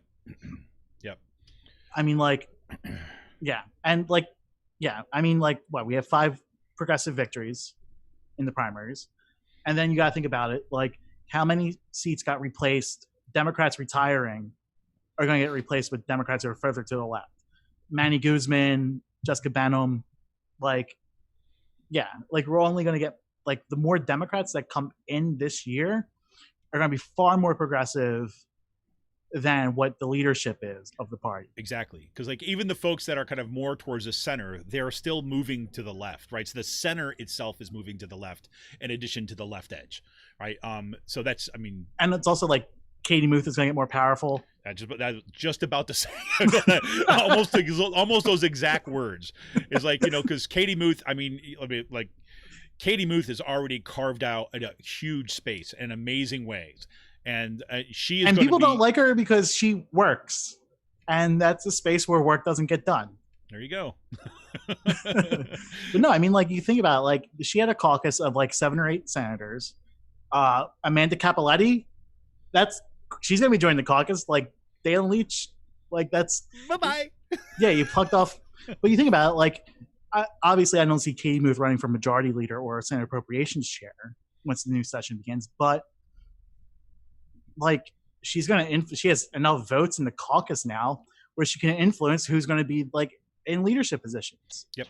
With that caucus, with like the Gang of Six, they call them. It was Pam Iovino, Lindsey Williams, Katie Muth, Santa Ciro, Tim Carney, Maria Collette. Now you're going to have Amanda Capoletti, that's 7. Nikhil Saval, it's 8. Like there's only 25 is like a majority. Right. So I mean, like you're having half the caucus at that point is going to be aligned with your wing. Yep. You know, if Shanna wins, like if, yeah, it's a big deal. It's a big deal. So yeah, I don't see George Scott or the other Democrats who were trying to win align themselves with that Katie Muth wing, but you know, it's yeah.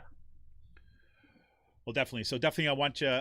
So anybody's listening to this, do donate to Shanna Danielson's campaign. Let us know if you do. We will we will definitely do this. Help support PA Stands Up. It'd be fantastic. Also, if you also want to throw some money to Summer Lee's way. Always, yeah. She knows how to spend her money, and she will be spending that money wisely out west. So, and possibly like in other parts of the state, but yeah. Like we have people who have money now. Yep, money for movements, right there. That we can do things with. Exactly. Yes. Okay. Last thing I want to talk about today is that one thing. Do check out. There's a new plan for restructuring the PA State System of Higher Education. I'm not going to kind of go into that too much right now, just because there's a lot to say about what happens when you, like, as a union, from my humble opinion, when you basically have squandered the kind of the movement that emerged out of a strike and shifted away from a movement-based politics into a kind of a business unionism kind of model at the top, even if it was kind of like, you know, fairly effective in kind of building certain things up. You find out that when you're faced with having to kind of mobilize people around kind of stopping what may be the dissolution of the state system of higher education as we know it, the best you can do is you kind of push around the edges to get input. But I'm going to leave that off to the side for now. I'll have a lot to say that in the days coming up, especially as we get closer to the fall. Remember, August 1st is when we're going to see kind of retrenchment announcements. Kutztown is already, Kutztown University, Cheney University, and I can't remember the full number of universities at this point have already announced that they're looking into retrenchment. Excuse me. Announcements coming in August. That won't be for this fall, be for the following year, but this is the notification will come out. So that's where we're going to really gear up in this kind of attention. What I want to kind of close out this segment with today is, as we talked about last week, Kutztown University and other PASSHE universities said that this week they're going to release their reopening plans for fall 2020. Kutztown University did indeed release its plans, and it was, I have to say, I mean, I know it's not going to surprise anybody out there, but I was absolutely infuriated reading this stuff. And did you know you were going to be infuriated reading it? I knew it ahead of time. Yeah, I mean, I did. Like, I was prepared. Like I did not walk into this kind of like thinking like, oh, maybe it's going to be good, right? No, you couldn't just shake your head. You're like, you know, it's just going to be bad, but like you've set the bar so low where you don't get pissed. Well, I'll tell you, like, here's what I expected. I expected going in that they were not going to have a realistic plan. I suspected that it was going to be, you know, kind of like a joke. And so, are they still gouging the students for room and board? Well, this is the thing. This is what really just got me so freaking pissed off. This is essentially a PR document disguised as a plan, right? It's a bunch of broad sweeping things. Like, I can't tell you how many times I had to read in this thing, like, we will investigate, or we will look into, or we will examine, right? So what that means, and it starts off with like, we put together this hard work of putting together this document. We've worked tirelessly on there. And there's like, 2 faculty members and a student on there. Everyone else is management, right? And they're all sitting there and like, we've all worked hard. And you're telling me. We get to work from home. You put together a 20-page document that has no freaking details in it. It'll say like, here's what we're going to do, right? I mean, this would be something that would fail in one of my research classes, right? Because it's basically, okay, you say you're going to do it. How? Show me the details. Show me the argument. What's the examples? There's none, right? So it's a perfect example of that with housing, right? We're going to socially distance and reconfigure our dorms so that it's going to meet the social. Okay, how? Right? I mean, and whatever happened to how you're going to pay for that? Right? Whatever happened to that kind of like proposal that you're going to make students pay double, convert double rooms into single rooms, and then have students to kind of just, we're just going to make up the cost for it, right? So there's no specificity. Meanwhile, like half the students aren't going to be able to house it. So, well, here's the thing.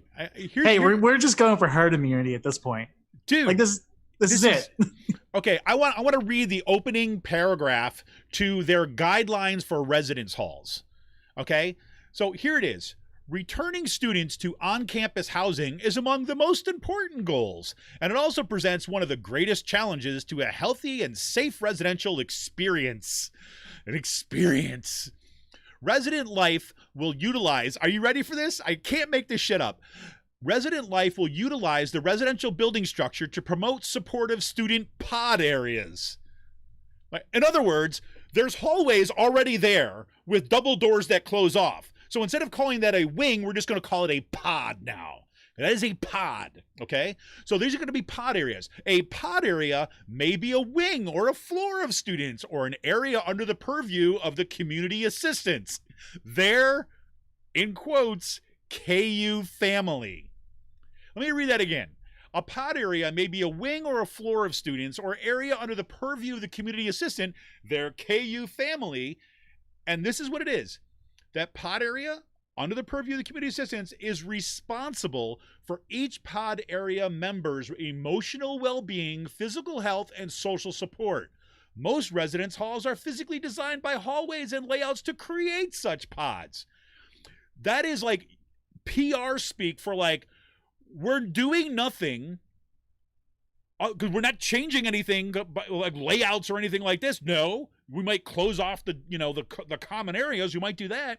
But now we're going to take community assistants. Community assistants are generally like advanced undergraduate or graduate students, right? And they are now going to be responsible for the emotional well-being, physical health, and social support of their family. That is disgusting. That is an abdication of responsibility. And all that I read this document is nothing but, here is a bunch of stuff that we're going to put down here, and we're going to try to find ways of pushing liability elsewhere. So the onus, and this is what Kutztown University has done as long as I've been there. They put out these words, and they basically expect students and faculty and staff to take up the work and figure it out while they take credit for the garbage. And all throughout this document, what it says is basically like, you need to watch out to see if there's people like that are sniffling and might be exhibiting signs of fever. So I, as a faculty member, need to look out for suspicious COVID like activity and then report it to my superior. And students are supposed to report on other students, right? So we're talking about COVID profiling right here, right? I wonder how like that will go. You're getting thrown in the ward. I wonder how that will turn out with like, discrimination and exactly targeted at, communities of color or other disenfranchised communities on campus. For example, right? Also in there, it also says that any international student, right, the international students will be quarantined in some building, right? Probably with chain link fence and razor wire. Are these students like even allowed to come back to the United States because of how bad we're fucking up this like? I'm just saying. They're not going to want to come back in. Yeah, they're going to be like, are you kidding me? No way. But just think about the implications of this. Because international students are going to be ones to be quarantined. This is out there. They're going to be the ones who are quarantined. So talk about racial profiling there. Like, we know how freaking white people react. They're going to look at like, there's a person. They don't look American. They must have COVID, right?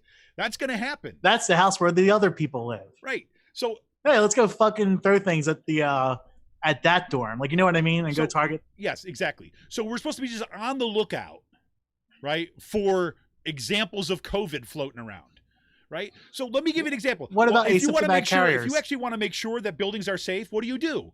Right? You take people's temperature as they enter the buildings, but guess what that takes? That takes an actual investment in time. And that will have to take, you're going to have to restructure the class thing so there's enough time to get in and out of buildings. Is there any of that kind of crap here? No. We're just supposed to look out and spy on everybody and say we have a suspicion that they might have COVID. I'm serious. This is the kind of crap that they're actually proposing. This is the great work that they've undergone. At least they did something so far over the past 3 months. That's what blows my mind. Everything they're talking about in here, this could have been written it's just talking in 3 points. days. These are just everything is like we're going to follow CDC guidelines. That's not a plan. That's just telling us that you're going to comply with the law. I mean, like, we're going to comply with the absent-minded CDC that really hasn't had a grasp on this thing at all since once the beginning. Again, you get to blame them, right? Well, the CDC said. And essentially what we're seeing here in their resolution. Also, what's amazing with this is like there's just going to be no political will from the governor to shut down the state again. Exactly. Because I mean, he even much as said it yesterday, yeah, well, we have the testing capacity and that's it. I mean, are you fucking kidding me? It's just I'm telling you, I'm looking for this one other thing that I want to read for the perfect example of what this actually being used to do. Oh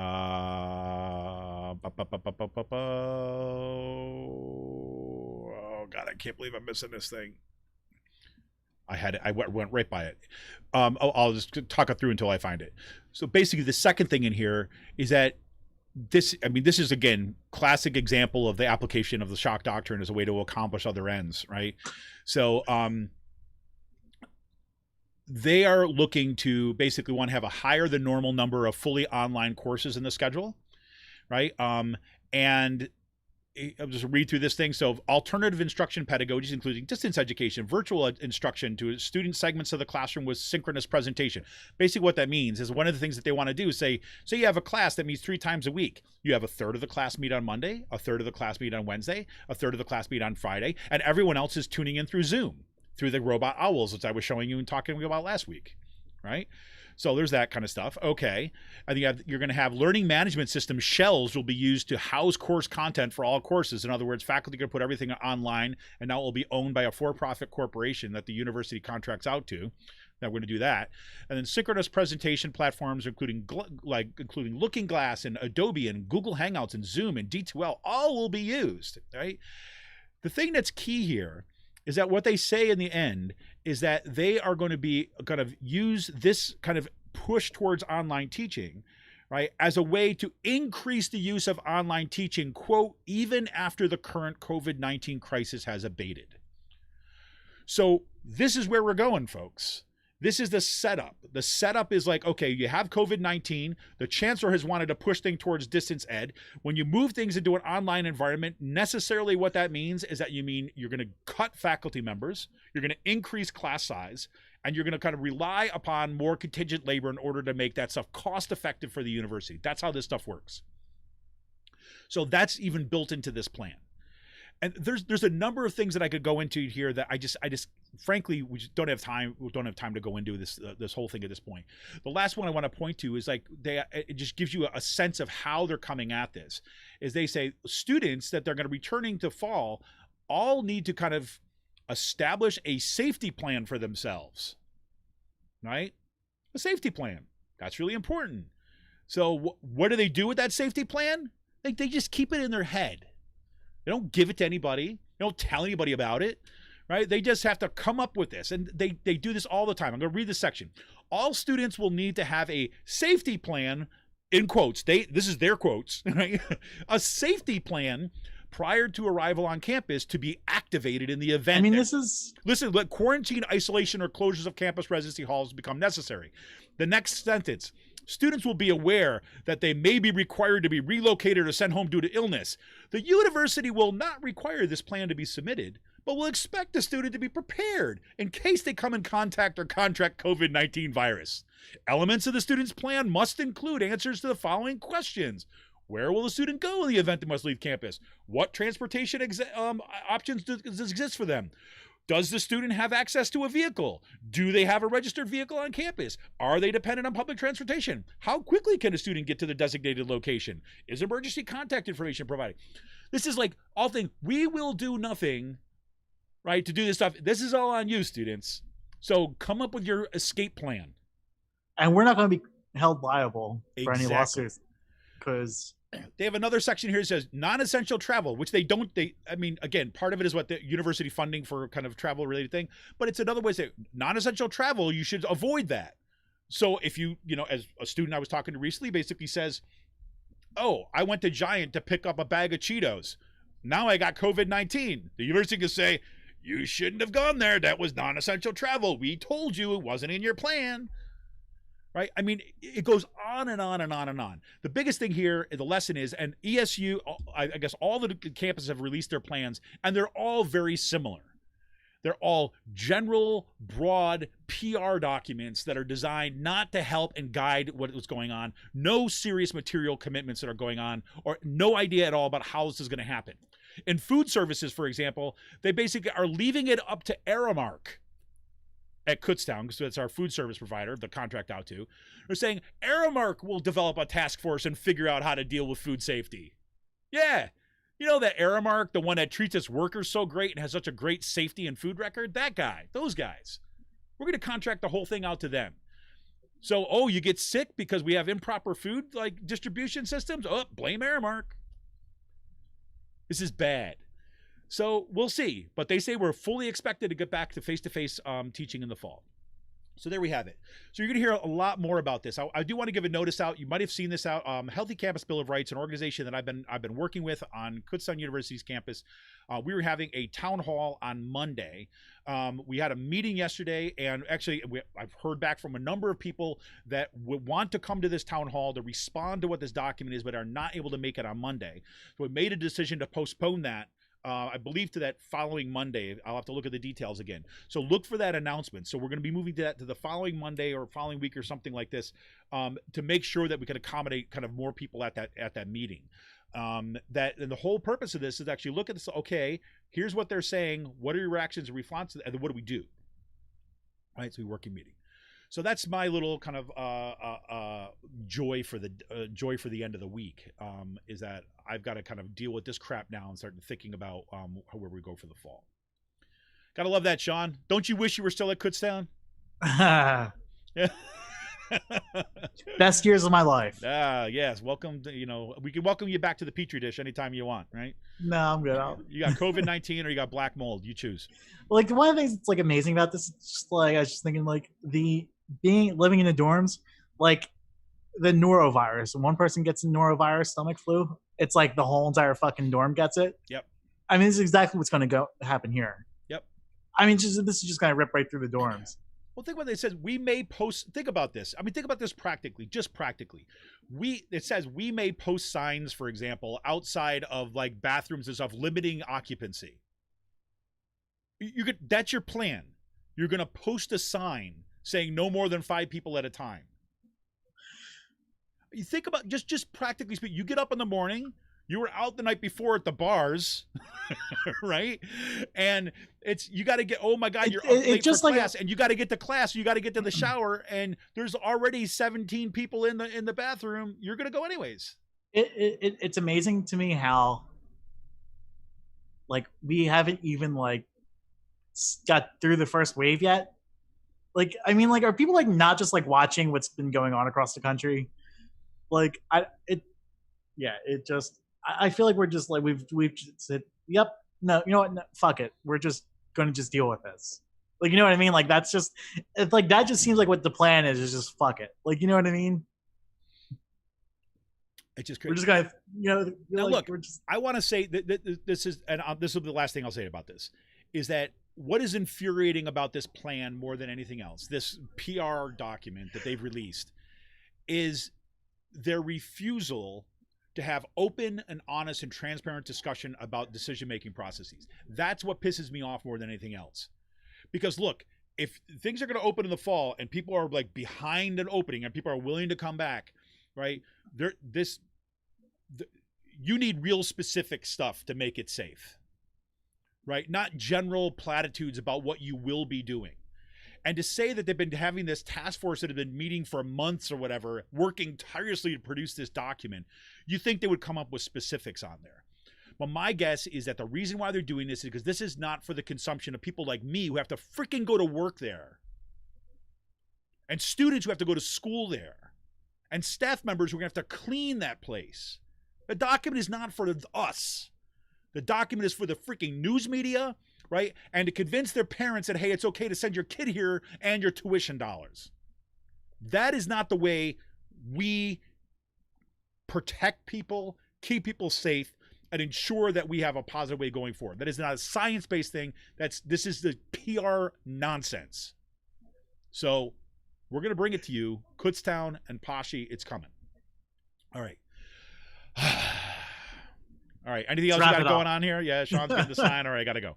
All right, Sean says we got to go. Okay, I'm sorry. Gotta go. All right. Okay. I'm just trying to keep time here. Yeah. We're going to take a quick break, and when we come right back, we'll have a kind of a short last call today. Well, we'll get into space news, and we'll get into beer news, and Sean will tell us about the pictures of his new digs that he's going to be taking up pretty soon. All right, this is Kevin Mahoney, editor and founder of Raging Chicken Press. Remind you to become a member of Raging Chicken. Go to patreon.com/rcpress. Become a Patreon for as little as $5 a month. $5 a month. We'll see you in a couple minutes. Be right back.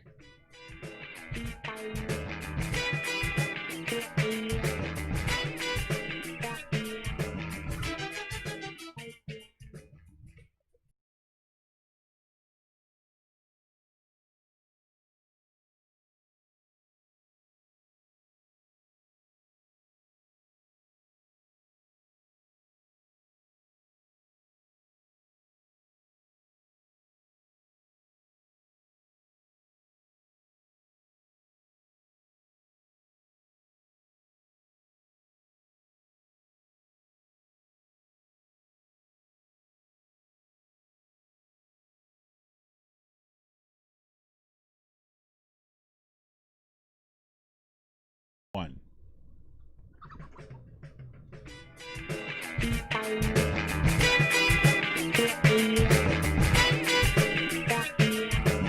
Welcome back to Raging Chicken's Out the Coop podcast. It's this week's Last Call. We talk space news, beer news, and whatever else is kind of going on here. Sean, right on the break, it was like, Sean's like, oh my gosh. What's going on, Sean? So like one of our people, one of my friends, posted a picture at the Broad Street Market of none of the vendors wearing masks today. So he put a shame post in the Facebook group, pretty much like, and like, no, I mean like, Green means go, Sean. Green means go. But when I go into the Broad Street Market, I wear my mask, like, and it's like, it's true. None of the fucking vendors are wearing their masks. Like either like the people behind, and I get it. It's like 80 degrees out, but like, and there's no AC in there, but like you still have to wear the mask. And like I wear the mask, you have to wear the mask. And my mask protects you, your mask protects me. Yeah. And so my friend Jamie, who does all the political buttons for like the candidates in the area, he's pretty good at like making up like different just like fucking around with stickers and all, because he's the buttoneer. He made instead of Broad Street Market, he put COVID Street Market. And just use their logo and just change up the font. And yeah, that's awesome. There you go. The grand experiment continues, everybody. Here we go. Well, a couple quick thing in space news this week. One, NASA, this is kind of fairly, I mean, it shows you the depth of the impact of the Black Lives Matter movement. That NASA, right, and again, remember, James Bridenstine, I think his name is, again, who heads the NASA, was a Trump appointee. But they renamed its headquarters in D.C. after Mary Jackson, the first black woman engineer, kind of one of the kind of lead characters in the film Hidden Figures, that helped get, astronauts to the moon for the first time. So that is now named after Mary Jackson, which is a freaking huge deal. So congratulations to NASA to kind of make that about time you have the recognition. And Bridenstine basically even comes out and says, yeah, it's about time we have more recognition of kind of diversity and the contributions that kind of people of color, women have made to NASA. Yeah, you think? Yeah. But the only reason we got there was because the movement's in the streets. Once again, direct action gets the goods. Quick note on I finished Octavia Butler's Parable of the Sower, which I talked a little bit about on the podcast for the past few weeks. I started Parable of the Talents about halfway through, and I have to say I was stopped in my tracks at one point. Right, the book was published in 1998, and if you've heard me say on this podcast before that science fiction, good science fiction, takes a tendency that is kind of going on, it's kind of embedded in a culture, and projects that tendency out, right, so that we can see it more clearly moving back. And in Parable of the Talents, there's I'm not spoil. There's not a spoiler. This is like in the first part, the very early part of the book. And if you read Parable of the Sower, you're already kind of introduced to some of this stuff. There's a character, his name is Senator, I forget his first name, but Jarrett is the last name. He's from Texas, who's running for president, right? And there's just been all sorts of kind of economic and social collapses happening kind of in the United States at this period of time. And so he's kind of on a surging candidacy for president. And he's a right-wing religious kind of fanatic, basically, who which is not kind of like what Trump was. But the parallels are crazy. And the fact is they talked about his slogan, right, for not only was it like law and order, right, but the slogan was to make America great again. It was literally, that's quoted. And I'm like, when I came across, I was like, whoa. This is 1998 that she's doing this, and those exact words. And his whole model is to whip up racism and promise to bring the kind of white America back. And that's the kind of the premise of his candidacy. So that's where this whole thing begins. What's that? Didn't Reagan do that? Make America Great? Wasn't it his like a whole entire? Yep. Yeah. But yes, exactly. I mean, we see Octavia Butler isn't kind of like, I'm not suggesting that she's kind of like like she saw this all coming, right? Things like this. But it is a trope that has been returned to again and again, right? My point is like reading this book now, right? In the midst of kind of where we are right now, what's going on in this country is like, it's just like mind-bending in many ways. And it takes place, like the actual dates are like 2027, 2029, it's like 2030s, right? That's kind of like the near future for us right now. But it's pretty wild. It's pretty wild. I just thought I was going to do some plugs for not spend too much time on this, but for Free Will, they have, I'm telling you, if you get a chance, it's still available in their store, freewillbrewing.store. You can order there for pickup, or you can have it shipped to you. They've got this, it's called a Wild Blueberry Cobbler Mash. It is just absolutely spectacular. I would strongly recommend that. And of course, I had also the habanero IPA habanero called Safe Word, which is absolutely fantastic. I'm really looking forward to checking out their new one called Walk With Me a While. As I plugged it before, it's an English style pub ale brewed with a base of Maris Otter and a bit of crystal malt, hopped with Golding and Chinook, notes of crisp toffee, biscuit, and herbs of the earth at 4.2 ABV. They're coming out with a lot of these kind of low ABV ones, kind of summer drinking beers, sessionable beers and stuff that I'm really excited about. It's kind of cool to see them bringing in some English style pub ale, which I haven't really seen from them before, which I'm very excited about. So that'll be cool. It's gonna be nice to see some more of the kind of malt come back into some of their brews, which I'm very happy about. Have you ever had anything from McAllister Brewing Company, Sean? No, I never heard of them. Yeah, they're based in North Wales, and it's kind of like, I'd never heard of them either. My brother-in-law had told me about it, and so for Father's Day, he got me a kind of a couple what do you call it, crowlers from them. One called Mandated Introvert, which is an IPA sour, and called the Shovel Buddy, which that was a really nice New England IPA. I actually still have the Introvert, which I'm going to be probably opening up this weekend. But it was kind of cool stuff. Want to shout out to Mark for that, Mark and Jody. That's awesome. It was very good to have that, and kind of a cool company. So check out their stuff. And they haven't been around for all that long, but they're based in North Wales, and it looks like they're putting out some interesting things with kind of like more of the kind of Scottish kind of tinge, I think, to it. So you get a little bit more of a malty beer coming out of there than you do some other things, but good to check out. So, Sean, I have to say I was excited to see pics of your new digs. Yeah, that you're kind of like posting for everybody to see out there. Yeah. Yeah, no, I made the decision to move upstairs. Are you doing it? Yeah. I was able to get a nice rent. It's going up, but no, like the amount of money, I mean, the rent is considerably, it's an extra few $100s a month. what I'm paying now, but I've been saving a lot of money just from not going out and not drinking, and I plan on continuing that and, use the money I'm saving for a better place. A better place. Moving on up. Literally right upstairs. Yeah, exactly. So the apartment I'm moving into is right above my unit I'm in now. I pretty much have it's a flat. I guess you would say 2 rooms and a kitchen and bathroom, bedroom, living room, and then but the upstairs is pretty cool. Like the second floor has there's 3 bedrooms in the upstairs apartment.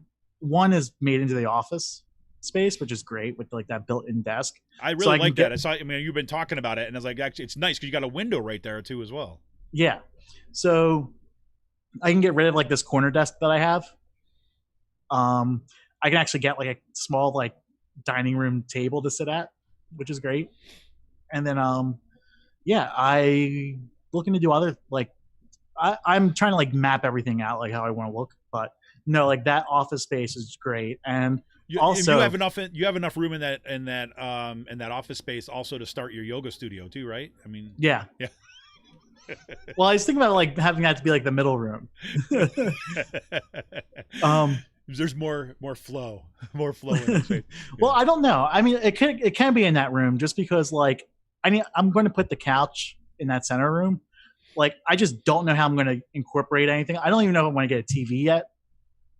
So yeah, it's just I don't know what I want to do. Yeah. And how to map things out. But yeah, the kitchen's nice. There's a couple bedrooms on the 3rd floor, and then yeah, it's just when I moved into this apartment, I didn't want to be here for long, in this actual place, and I've been here for 5 years now. So things happen, but no, I've been saving money, especially during the coronavirus, and this is the type of thing where yeah, I think I'm going to be in Harrisburg for a bit longer, and it's going to be a fun. What's also pretty fun about this is there's a gum. I think it's a gum tree. Okay. Have you ever heard of that? I've heard of it, but I don't know what it looks like. I have a picture in my head. They have a rounded leaf, pretty much. Okay. It looks like a tall maple tree or whatever, but it has more of a round. I think it's called a gum tree. Pretty much one of them right outside of my apartment, and the window because of where the branches are at, the actual trunks. There's a bunch of bird nests in there. Oh, cool. I have a direct shot into nest with probably chickadees, catbirds, and other year-round birds. That'll be pretty cool. So that'll be interesting. My neighbors it's gonna be fun when I'm up there. I'm hanging out the window with my fucking camera lens. I'd be taking pictures into the trees, and they're gonna be wondering what the fuck. Peeping Tom. Yeah. Sean's like, I wasn't thinking about that. No, I exactly was. They're going to think I'm taking pictures into their apartment, but God. but it's actually pretty funny because they're that tree is just cardinals and everything just flying in and out of it. So awesome. Yeah, it's going to be a fun opportunity. Yeah, that's what I'm going to do to pass the time. Just smoke, listen to music, and take pictures of birds in the trees. Yes, yeah. Whenever you're not doing your yoga, that's right. Yeah. So what else going on? Got anything going on this weekend, or anything else? Kind of. Not really. There's a couple Black Lives Matter protests happening in the area. I might try to swing to. So that's pretty much it. Oh, cool. Well, I should have said this on the top of the show, but I didn't. That I'm not going to be here next Friday. So I should have told you before this too as well. I'm going to be out of town, isolated in the mountains. So what I might do is I might post a. I haven't decided yet. I'm either going to put out kind of a short kind of update show, or I'll post up kind of one from the archives to kind of go back to for next week. But take a look at Facebook, Twitter, Instagram, and I'll kind of let y'all know what kind of what we're doing for that. But all right, well, this went on a lot longer than I thought it would today, Sean. I'm sorry. I know that's my fault. That's good.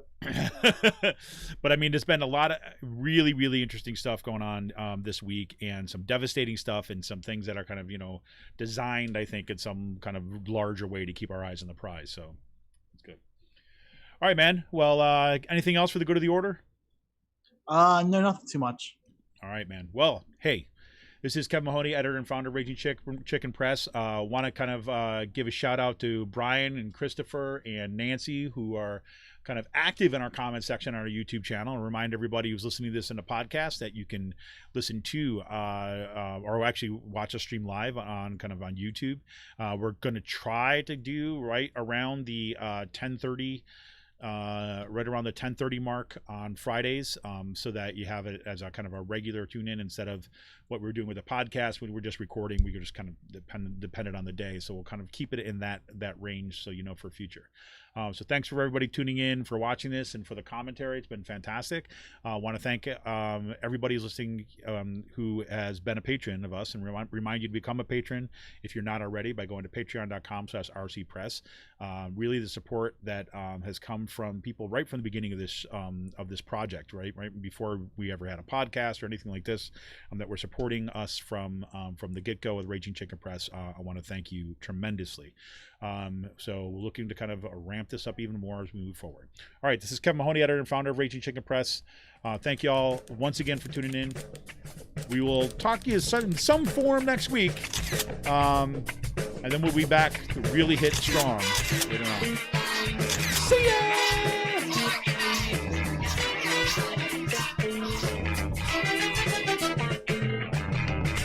I've seen the impact of poverty on the lives of our kids each and every day. And poverty is not a result of children and families who don't work hard. Our children and families work as hard as anyone else. Poverty is by political design, and it's rooted in a system that has been fractured and corrupt and rotten from its core from the inception of America, especially over the last several decades. So poverty and the impact of poverty on our children, and dealing with issues of institutional racism and sexism and classism and xenophobia and everything that keeps the majority of us oppressed, is what we designed this campaign to fight against. So tonight, as we celebrate, we don't just celebrate me as an individual. We celebrate this movement. A movement designed to push back against a system that's literally killing us. It's killing black and brown bodies disproportionately, but it's killing all of us. Eliot Engle, and I'll say his name once, used to say that he was a thorn in the side of Donald Trump. But you know what Donald Trump is more afraid of than anything else? A black man with power.